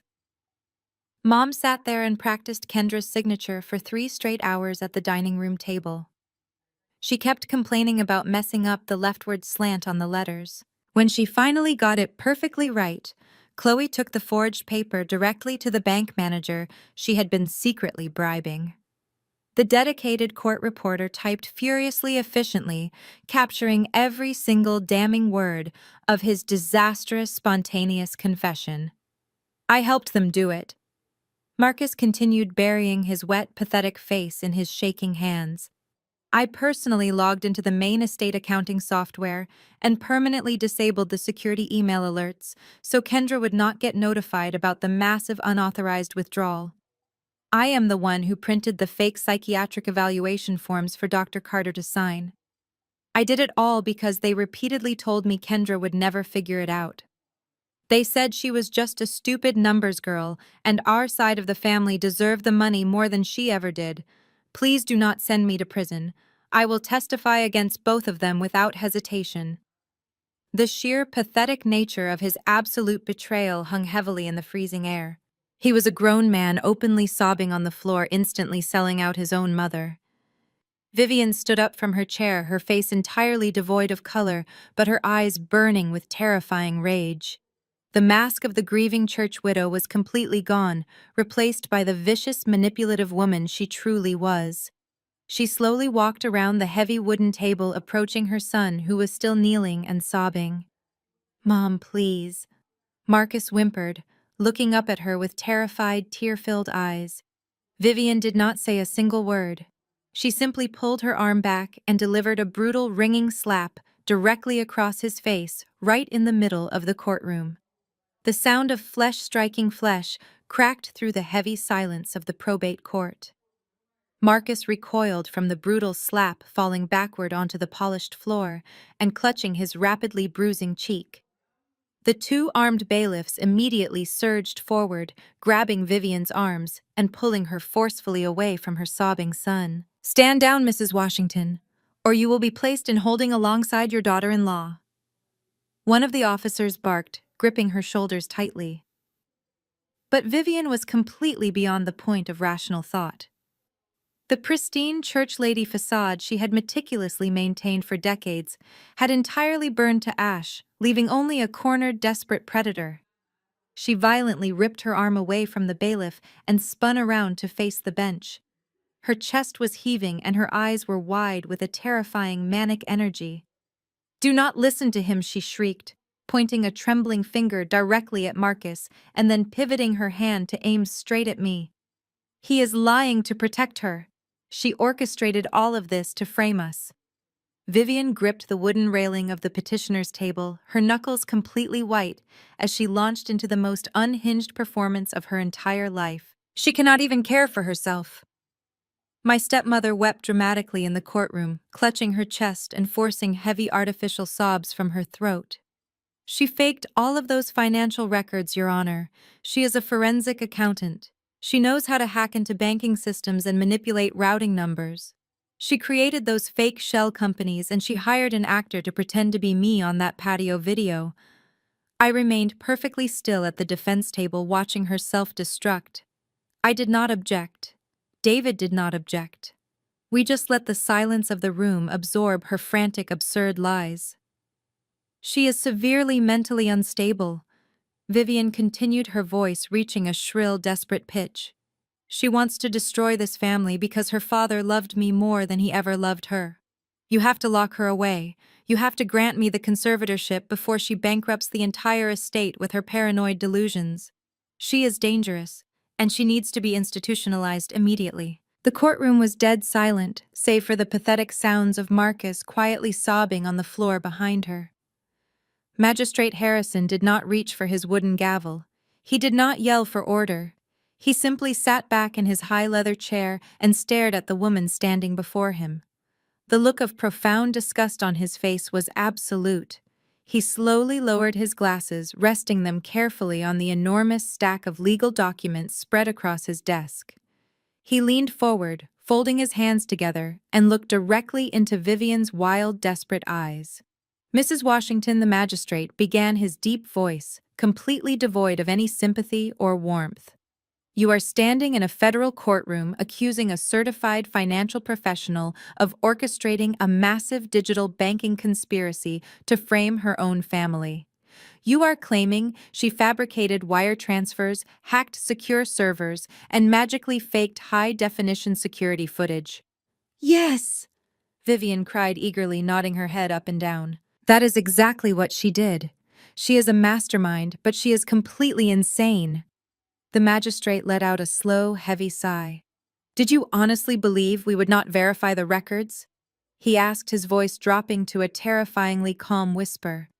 Her attorney gasped softly from his seat, clearly realizing the lethal trap had fully closed. She completely froze. The fake tears instantly stopped flowing. Vivian stared up at the judge, her mouth slightly open but no sound coming out. When an estate of this magnitude is contested under allegations of severe financial mismanagement, the court does not simply take the word of a grieving widow or a disgraced doctor, the magistrate explained, pulling a thick, heavy binder from the very bottom of his document stack. We conduct our own independent verification. And unfortunately for you, Mrs. Washington, the respondent did not need to hack into any banking systems to prove her case. Magistrate Harrison dropped the massive binder onto the center of his desk with a loud, heavy thud. He opened the cover, revealing hundreds of pages bearing the official seal of the United States federal government. What you fail to understand about forensic accountants is their absolute dedication to proactive compliance. He continued, looking down at the frozen woman. Miss Washington did not just investigate your financial theft this week. 3 months ago, exactly 48 hours after your late husband passed away, she proactively contacted the Internal Revenue Service and formally requested a comprehensive federal audit of the entire Washington Family Trust. The detailed federal report entirely validates her findings and completely destroys your lies. Magistrate Harrison opened the heavy federal binder and began reading the highlighted sections aloud. The United States Internal Revenue Service confirms that all trust accounting handled by Kendra Washington is perfectly balanced and executed with absolute fiduciary precision. He read, his voice echoing with finality across the room. Furthermore, federal investigators have already flagged the $200,000 wire transfer to the Malibu Recovery Center as a highly suspicious transaction involving multiple dummy corporations. They were simply waiting for my official ruling today to proceed with their own criminal indictments. Vivian seemed to physically shrink in her chair. The manic energy that had fueled her dramatic performance evaporated completely, leaving behind a hollow, terrified shell of a woman. She looked frantically around the courtroom, searching for a sympathetic face, but there was absolutely no one left to manipulate. Even the armed bailiffs glared at her with visible contempt. Based on the overwhelming and irrefutable evidence presented before this court, Magistrate Harrison continued, closing the thick binder with a definitive snap. I am dismissing this petition for conservatorship with extreme prejudice. Miss Washington is clearly of sound mind and possesses an exceptional aptitude for managing her late father's estate. The fact that she was dragged into this courtroom and subjected to this humiliating ordeal is a gross abuse of the judicial system. He paused, adjusting his dark robes and glaring directly down at the petitioner's table. But we are far from finished here today. What has been uncovered in this room goes far beyond a frivolous civil dispute. It is a highly coordinated, malicious conspiracy to defraud an estate, commit perjury, forge financial documents, and weaponize medical authority for personal financial gain. The judge turned his attention to his court clerk. Let the official record reflect that I am immediately referring Vivian Washington, Marcus Washington, and Chloe Washington to the Cook County District Attorney for criminal prosecution. I am also forwarding the entire transcript of today's proceedings along with the forged wire transfer documents and the video evidence of evidence destruction directly to the Federal Bureau of Investigation. The charges will include, but are not limited to, federal wire fraud, forgery, perjury, and criminal conspiracy. Marcus let out a loud, pathetic wail from the floor where he was still sitting. He curled into a tight ball, weeping openly. Vivian was hyperventilating, her hands gripping her chest, as if she were having an actual heart attack. Your Honor, please, she gasped, struggling to catch her breath. "I am a widow. I am a respected member of my church. You cannot send me to a federal prison. I will pay the money back. I will sell my jewelry. I will do whatever you want."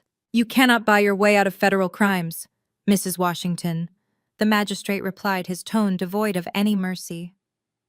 "You attempted to lock your stepdaughter in a psychiatric ward to cover up your own massive theft. You destroyed your late husband's personal journals. You slapped your own son in the middle of a federal proceeding. You have demonstrated a shocking level of depravity and greed." Vivian turned desperately to the man sitting next to her. "Mr. Caldwell, do something," she begged, digging her manicured fingernails into his tailored suit sleeve. "You are my lawyer. Stop him from doing this. File an appeal. Tell him about my fragile health." Mr. Caldwell violently yanked his arm out of her grasp, standing up so quickly his heavy wooden chair scraped loudly against the floor. He refused to even look at her. He faced the bench, keeping his posture rigid and professional. "Your Honor," he said, his voice tight with barely contained panic. "In light of the evidence presented today and the spontaneous confessions made by my client's own family members, I find myself in an impossible ethical position. It is abundantly clear that I was provided with fraudulent documents and perjured medical testimony." The lawyer swallowed hard, wiping a bead of sweat from his forehead. "I cannot effectively represent a client who has actively utilized my legal services to commit fraud upon this court. Therefore, I am formally requesting immediate permission to withdraw as legal counsel for Vivian Washington, effective immediately." Magistrate Harrison looked at the terrified attorney and gave a curt nod. "Your request to withdraw is granted." "Counselor," the judge stated flatly, "you are officially dismissed from this case. I strongly suggest you retain your own legal representation to deal with the inevitable state bar investigation regarding your failure to properly vet your expert witnesses." Mr. Caldwell did not hesitate. He grabbed his leather briefcase and practically sprinted down the center aisle, pushing past the weeping Marcus and disappearing through the heavy wooden doors without ever looking back. Vivian sat completely alone at the large petitioner's table, defenseless. Vivian sat completely alone at the large petitioner's table, defenseless. She watched her attorney abandon her, and the reality of her isolation finally began to sink in. She had no husband to manipulate and no lawyer to protect her. Magistrate Harrison looked down with no pity. "Before I adjourn this hearing, there is one final administrative matter regarding the Washington Family Trust," the magistrate announced, cutting through the thick silence. "Since the petitioners formally challenged the executor and attempted to subvert the established trust, we must address the structural integrity of the estate." David stood up and approached the bench. "Your Honor, the defense would like to formally invoke the penalty provisions embedded within the original trust documents," David stated clearly. The late Mr. Washington understood the toxic dynamics of his own household. He knew certain family members would attempt to contest his final wishes. "He instructed my client to design a highly specific legal trapdoor into the foundation of the estate." Vivian turned to look at me, her eyes wide with terror. Marcus stopped his pathetic sobbing and looked up, his tear-streaked face frozen in confusion. "What trapdoor?" Vivian whispered, barely audible. I stood up and walked over beside David. I looked at my stepmother with the cold, calculating precision of a forensic accountant reading a balance sheet. Section 4. Paragraph 12 of the Washington Family Irrevocable Trust contains a standard but highly aggressive no contest clause, I explained, projecting my voice so the court reporter could catch every single syllable. "The clause explicitly states that any beneficiary who initiates legal proceedings to challenge the validity of the trust contest, the authority of the named executor, or attempt to illegally alter the distribution of assets will immediately forfeit their entire inheritance." Magistrate Harrison opened the original trust binder that David had submitted earlier. He flipped directly to Section 4 and scanned the page. He nodded slowly, recognizing the ironclad legal language. "It is a perfectly drafted in terrorem clause," the judge confirmed, looking back down at Vivian. "The language is absolute." Vivian gripped the edge of her wooden table. But I was guaranteed a $4,000 monthly stipend, she stammered, her voice shaking uncontrollably. Marcus was supposed to get 15% of the secondary investment accounts. We are beneficiaries. You cannot just take that away. My husband promised me that money to live on. He promised you that money provided you respected his final wishes, I replied, my tone completely flat and unyielding. You chose to ignore those wishes. You chose to hire a disgraced doctor to declare me legally insane. You chose to forge federal wire transfer documents to fund your daughter-in-law's luxury rehabilitation for drug addiction. You chose to burn my father's personal journals in a fire pit to destroy his legacy. You initiated a fraudulent legal proceeding to steal everything, and by doing so, you successfully triggered the exact mechanism designed to stop you. Magistrate Harrison closed the heavy trust binder. The law is incredibly clear on this matter. Mrs. Washington, the magistrate, declared, his voice echoing with absolute finality. A no-contest clause is fully enforceable in the state of Illinois, especially when the contest is brought forth through malicious fraud and blatant perjury. By filing this ridiculous conservatorship petition and submitting forged evidence, you and your son have legally challenged the estate. Marcus let out a horrifying gasp from the floor. He crawled toward the petitioner's table, grabbing the leg of his mother's chair.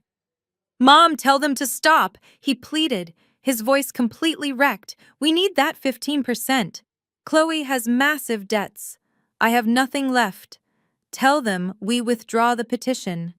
"You cannot withdraw a crime once it has been committed in a federal courtroom," Magistrate Harrison told him sharply. "The trapdoor has already opened. As the presiding judge, I hereby rule that the no contest clause of the Washington Family Trust is fully activated, effective immediately. Vivian Washington and Marcus Washington have violated the terms of the trust through fraudulent litigation." The judge picked up his wooden gavel. "All prior financial allocations, stipends, allowances, and percentages promised to Vivian and Marcus Washington are permanently revoked," the judge announced. "The funds will be immediately absorbed back into the primary trust under the sole control of Kendra Washington. You played a very dangerous game with a brilliant accountant, and you lost everything." Vivian collapsed forward onto the table, burying her face in her arms, as a guttural scream tore from her throat. Marcus curled back into a ball on the floor, weeping uncontrollably as the true weight of their greed crushed them completely. They had walked into this courthouse expecting to steal a massive multi-million-dollar fortune. Now they had absolutely $0. They were completely disinherited. Magistrate Harrison struck his wooden gavel against the sounding block one final time. "We are officially adjourned," he announced, his voice cutting through the sounds of Vivian and Marcus sobbing. The judge stood up, gathered his heavy robes, and walked briskly out of the courtroom toward his private chambers, leaving the ruined family behind. David packed his briefcase, giving me a quiet nod of profound respect. We had done exactly what we came to do. But the consequences for my stepmother and her deeply corrupt children were far from over. Before Vivian could even lift her head from the wooden table, the heavy double doors at the back of the courtroom swung open. The rhythmic clicking of dress shoes echoed on the marble floor. Two tall men wearing dark gray suits and identical grim expressions walked down the center aisle. They did not look like local Chicago police officers or court bailiffs. They walked with the absolute authority of the federal government. They bypassed the gallery entirely and marched straight toward the petitioner's table, where Vivian and Marcus were still paralyzed by their total financial ruin. Marcus looked up from the floor, his tear-stained face freezing in fresh terror as the two men stopped right beside him. "Are you Vivian Washington and Marcus Washington?" the taller agent asked, pulling a leather badge wallet from his breast pocket and flipping it open. The gold shield gleamed under the harsh fluorescent lights of the courtroom. "I am Special Agent Miller with the Federal Bureau of Investigation.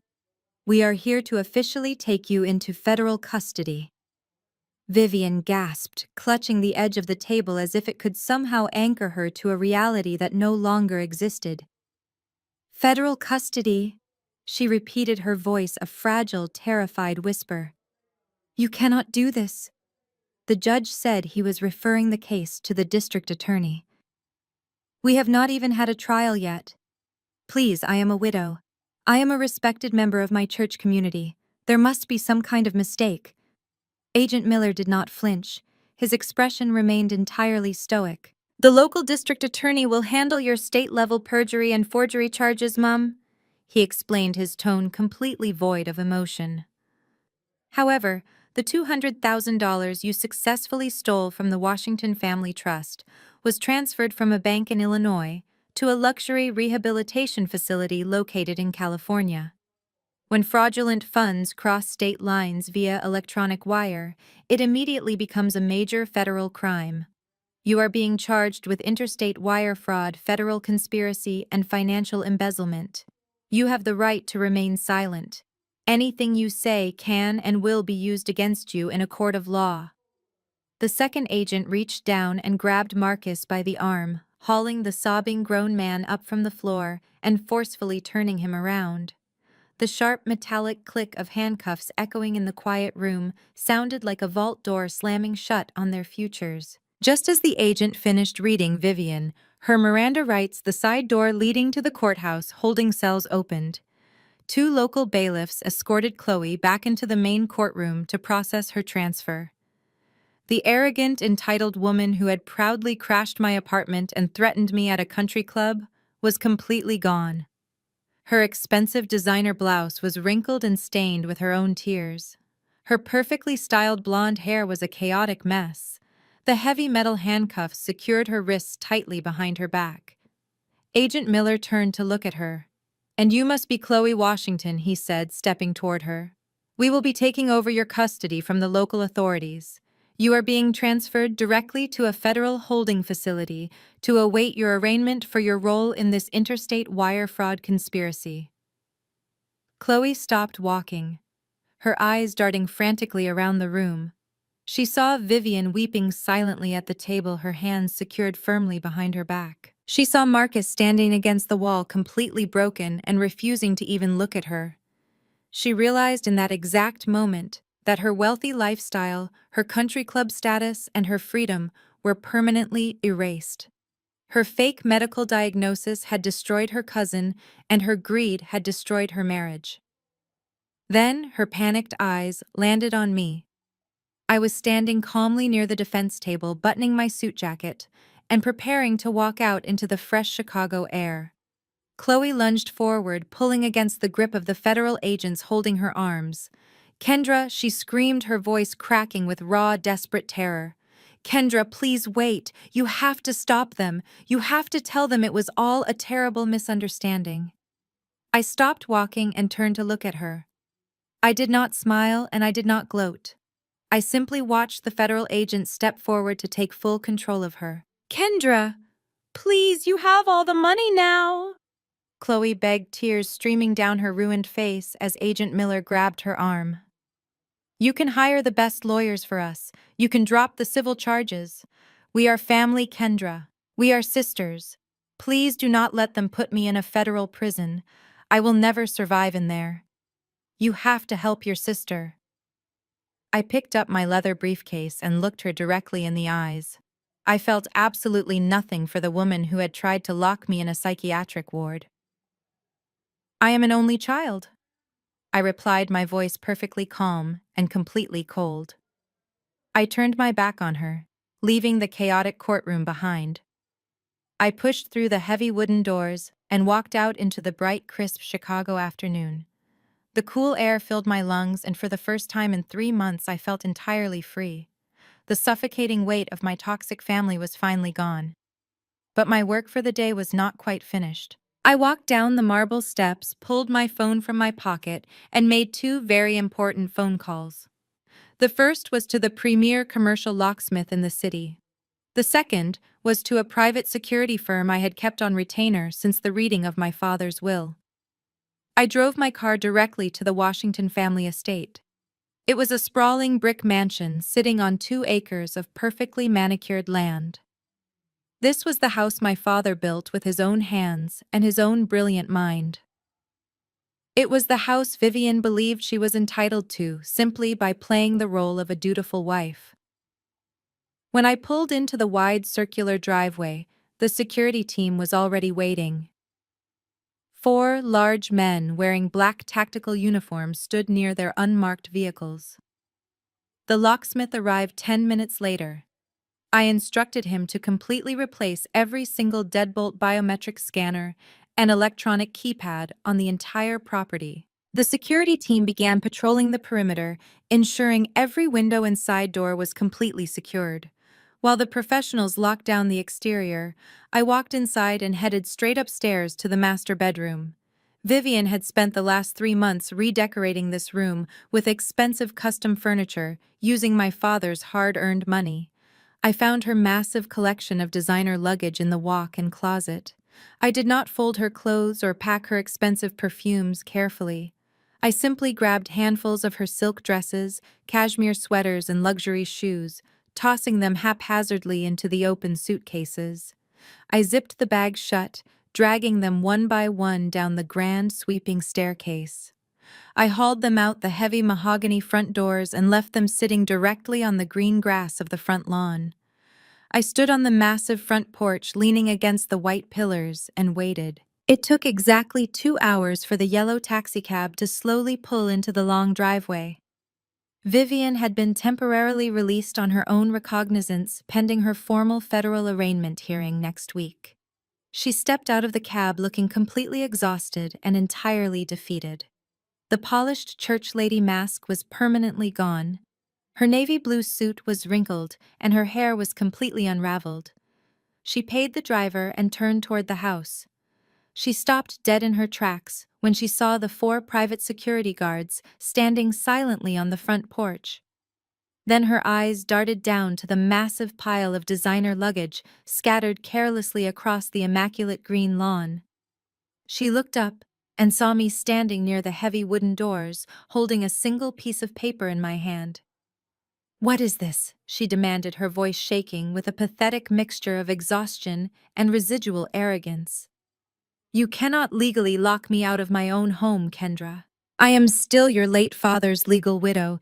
You have absolutely no right to do this to me." I walked slowly down the brick steps, stopping just a few feet away from her. I looked at the pathetic woman who had spent decades trying to make me feel small and unworthy. "You lost the right to call this your home the exact moment you forged a federal banking document," I replied, my voice echoing coldly across the quiet, manicured lawn. "The irrevocable trust now has full unilateral control over this entire property.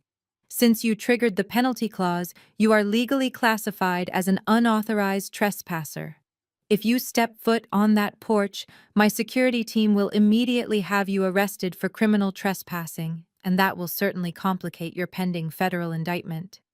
Vivian stared at me, her jaw trembling as the absolute reality of her situation finally set in completely. She had no money. She had no lawyer. She had no family left to manipulate. "But where am I supposed to go?" she whimpered, her voice finally breaking into a genuine tone of absolute despair. "I do not have a single dollar to my name. All of my credit cards were linked to the primary estate accounts. You have frozen everything." I reached out and handed her the single piece of paper I had been holding. "Here is a comprehensive list," I told her coldly. I printed out the names and addresses of the top 5 free homeless shelters currently operating in the greater Chicago area. "You should start walking right now, Vivian. You should start walking right now, Vivian." I turned my back on her and walked to my car without waiting for a response. I started the engine and drove away, watching her shrink in my rearview mirror until she was nothing more than a pathetic speck on the pristine landscape. I spent the rest of the afternoon working from my downtown apartment, organizing the massive transition of the estate assets. The sun had completely set, painting the Chicago skyline in deep shades of purple and gold, when my cell phone suddenly buzzed on the granite kitchen island. I glanced at the glowing screen.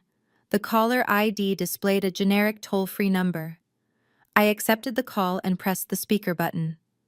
An automated metallic voice echoed through my quiet kitchen. "You have a prepaid collect call from an inmate at the Cook County Correctional Facility. Press 1 to accept." I pressed the button and leaned against the counter. A loud, frantic breathing filled the line before a voice finally spoke. "Kendra, please do not hang up." Marcus begged, his voice echoing off the concrete walls of whatever miserable holding cell he was currently occupying. "Please listen to me. It is Marcus." I did not respond immediately. I just let him sit in the agonizing silence, listening to the background noises of the county jail. I could hear men shouting, metal doors slamming, and the harsh reality of his new life closing in around him. "Hello, Marcus," I finally replied, my voice completely calm. "How was your first afternoon in federal holding?" "It is an absolute nightmare, Kendra," he sobbed, his voice cracking with sheer terror. "You have no idea what it is like in here. It is freezing cold and it smells like bleach and sweat. The guards treat us like stray animals. Chloe is in a completely different facility and I cannot reach her. I am totally alone, Kendra. You have to get me out of here. Please, you have to pay my bail." The judge set the bond amount, and I know the estate has the liquid cash to cover it immediately. I walked over to my refrigerator, poured myself a glass of cold water, and took a slow sip. "You want me to post your bail, Marcus?" I asked, letting the absurdity of his request hang in the air. "After you actively conspired to lock me in a psychiatric ward so you could steal my inheritance. You want me to write a check to secure your freedom?" I was brainwashed, Marcus cried, his desperation making him sound like a frightened child. "Mom and Chloe completely manipulated me. You heard what I said in court, Kendra. I confessed to everything. I told the judge the absolute truth. I am the victim here too. We are blood, Kendra. We are family. Think about our father. Think about the legacy he built for us. He would not want his only son sitting in a filthy jail cell facing federal wire fraud charges. He loved us both. You have to honor his memory and protect the family name. I am begging you on my knees, do not leave me in here to rot." The sheer audacity of him invoking my father's name sent a brief flash of anger through my chest, but I quickly suppressed it. I operate on logic, not emotion. I set my glass down on the counter. "You do not get to speak about our father's legacy. Marcus," I told him, my tone dropping to a cold, unforgiving register. "Our father built an empire through hard work and honesty. You tried to dismantle it with forgery and theft. You did not confess today because you felt guilty. You confessed because you were terrified of getting caught. There is a massive difference between genuine remorse and the fear of consequences. But I can change," Marcus pleaded, weeping openly into the receiver. "I swear I will change. Just wire the bail money, Kendra. It is only $250,000. That is absolutely nothing to the trust. You will not even notice it is gone. Please just transfer the funds." I opened my laptop and pulled up the real-time financial dashboard. "I actually did look at the bail requirements earlier today, Marcus," I stated flatly. "And you are correct. The trust currently holds more than enough liquid capital to cover your bond. In fact, I authorized a withdrawal for that exact mathematical amount just 20 minutes ago." "Oh, thank God." Marcus gasped, a massive wave of relief flooding his voice. "Thank you, Kendra. When will the wire clear the system?" "It is not going to the jail, Marcus," I replied. "I did not pay your bail. I used it to buy out your shares." I hung up. I hung up the phone and let the quiet isolation of my apartment wash over me. That single sharp click of the receiver was the final, definitive sound of their utter defeat. I walked away from the kitchen counter, leaving the phone sitting in the dark, and finally allowed myself to breathe. 6 months passed since that chaotic afternoon in the federal courtroom. The wheels of the United States justice system are notoriously slow, but when powered by irrefutable forensic data, they grind with absolute terrifying precision. My comprehensive audit had triggered an unstoppable legal avalanche that completely leveled their lives, erasing their arrogant entitlement permanently. Chloe Washington is currently residing at a federal correctional institution on the East Coast. Her exclusive country club memberships and custom designer wardrobe were aggressively traded for standard issue khaki jumpsuits and a highly regulated daily schedule. She desperately tried to leverage her wealthy social connections to secure a lighter sentence during her trial, but the presiding federal judge was completely immune to her manufactured white tears. Because she was the documented mastermind behind the fraudulent shell companies, the fake charity gala, and the forged medical affidavits, she received a mandatory 5-year federal sentence without the possibility of early parole. The arrogant woman who once hosted lavish elite gatherings using my father's stolen money now spends her afternoons scrubbing stainless steel cafeteria trays and mopping linoleum floors for exactly 13 cents an hour. Marcus eventually took his cowardly plea deal, testifying against his own wife and mother to save his own skin. He is currently serving a 3-year sentence in a state facility completely cut off from the corporate business he tried to steal. I legally absorbed his remaining shares into the primary trust, completely purging his name from the company roster. But Vivian's fall from grace was undeniably the most spectacular and poetic justice of them all. She managed to barely avoid a federal prison sentence by accepting a brutal plea agreement. The deal required her to completely surrender every single hidden asset she possessed, including the illegal offshore accounts in the Cayman Islands she had so desperately tried to conceal from the IRS. The government seized everything, leaving her entirely destitute. Furthermore, her beloved church community, the exact same congregation she had maliciously weaponized against me on that Sunday morning, completely turned their backs on her. When the official court transcripts and federal indictments became public record, the congregation was horrified. Pastor Miller actually dedicated an entire Sunday morning sermon to the destructive nature of unchecked greed and deceit, using Vivian's public downfall as the ultimate cautionary tale. With her high society reputation permanently destroyed and absolutely zero money to fall back on, she had no choice but to find grueling manual labor just to survive the harsh Chicago winter. If you drive down to the industrial district on the south side of the city at 3 in the morning, you will find my former stepmother working the graveyard shift at a 24-hour coin-operated laundromat. The proud woman who firmly believed she was entitled to a multi-million-dollar estate now spends her long, miserable nights sweeping up spilled chemical detergent and folding the cheap clothes of total strangers under the flickering, buzzing glow of cheap fluorescent lights. The financial battlefield was finally clear. It was a crisp Tuesday afternoon in late October when I drove out to the Oak Woods Cemetery. The autumn leaves were turning brilliant shades of gold and crimson, falling gently across the manicured lawns. I walked along the quiet paved path until I reached my father's plot. His polished black granite headstone stood tall and pristine, reflecting the pale afternoon sun. I stood there for a long time, just enjoying the absolute peace of the moment. There were no more lies to mathematically uncover, no more hidden accounts to aggressively track, and no more toxic family members to fight. I reached into the deep pocket of my wool coat and pulled out a heavy object, wrapped carefully in a dark velvet cloth. It was my father's vintage gold Rolex watch. During the final stages of the estate asset audit, I discovered that Marcus had secretly fenced the watch weeks before the will was even read, hoping to secure some quick, untraceable cash to pay off Chloe's dealers. It took my legal team 2 months and the direct threat of additional federal fencing charges, but I successfully clawed the heirloom back from a shady high-end pawnbroker operating in the Diamond District. I stepped forward and carefully placed the gleaming gold timepiece directly onto the top of the cold granite headstone. The sweeping second hand ticked smoothly, forming a perfect mechanical heartbeat in the quiet cemetery. "I kept my promise, Dad," I said, my voice steady and completely at peace in the autumn air.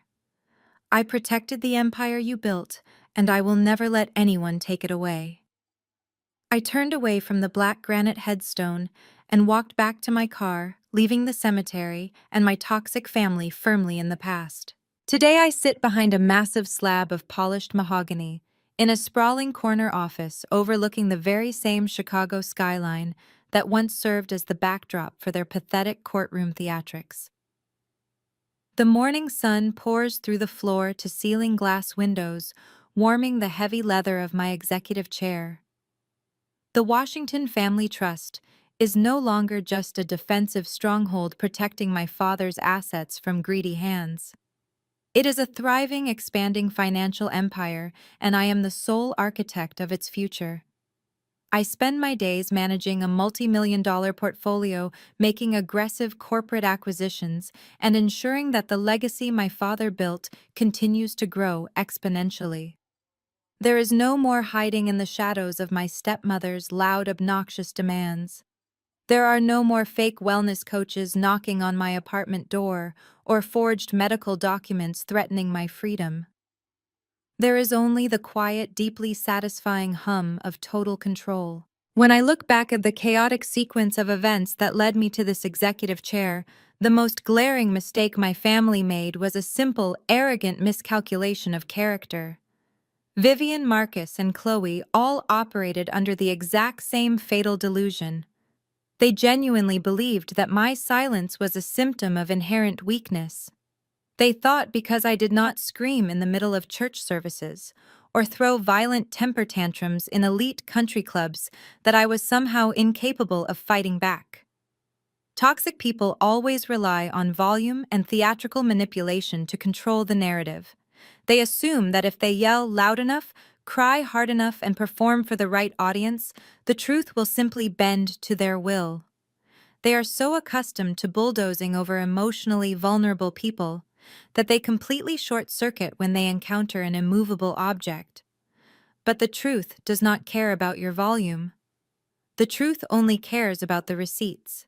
They underestimated me because I am a forensic accountant. They thought my entire existence was confined to boring spreadsheets and dusty corporate ledgers. They failed to realize that when you spend your life tracking every single penny flowing through a complex financial ecosystem, you learn exactly how to spot a lie from a mile away. You learn how to patiently build an ironclad fortress of facts while your enemies are busy building a fragile house of cards. I let them construct their elaborate trap. I let them forge the banking signatures, bribe the disgraced doctors, and plan their luxurious charity galas. I simply stood back and let them hand me the exact weapons I needed to mathematically execute them in a federal courtroom. I did not need to raise my voice because the numbers were already screaming the truth. Now I own my narrative completely. Nobody gets to tell me who I am or what I am capable of achieving. I am not the crazy stepdaughter having a psychotic break. I am not a helpless victim waiting for a manipulative sister-in-law in a designer dress to manage my life. I am the woman who dismantled a criminal conspiracy using nothing but bank statements, routing numbers, and absolute patience. I took the very tools they tried to use against me and turned them into a flawless legal guillotine. The peace I feel in this office is absolute. I no longer have to check my security cameras for fake police wellness checks. I do not have to endure agonizing Sunday dinners listening to Vivian publicly pray for my downfall while she secretly funnels cash into offshore accounts. I excised the cancer from this family tree, and the roots are finally healthy enough to thrive. I hold the fully audited trust documents in my hands, and I know my father would be incredibly proud of the guardian I have become. Every time I look out over the city, I smile knowing exactly where they all ended up. Their arrogance was their ultimate undoing, and my meticulous ledger was the very thing that permanently sealed their fate. They thought they could lock me in a ward, but instead, I locked them in a cell. Have you ever had to use cold, hard facts to destroy a family member's lies? Drop your stories in the comments. Don't forget to like and subscribe to the channel, and remember, never try to outmath a forensic accountant. The power of objective truth over emotional reactivity. Toxic individuals often rely on manufactured chaos, emotional manipulation, and sheer volume to overwhelm their targets. In the story, Vivian, Chloe, and Marcus used aggressive gaslighting, public shaming, and fake police wellness checks to intentionally trigger a reactive response from Kendra. Their strategy was textbook manipulation, push the target to their absolute breaking point, and then use their justified anger as proof of their instability. The most profound lesson to draw from Kendra's victory is that emotional regulation and objective truth are your greatest weapons against gaslighting. Silence is not weakness.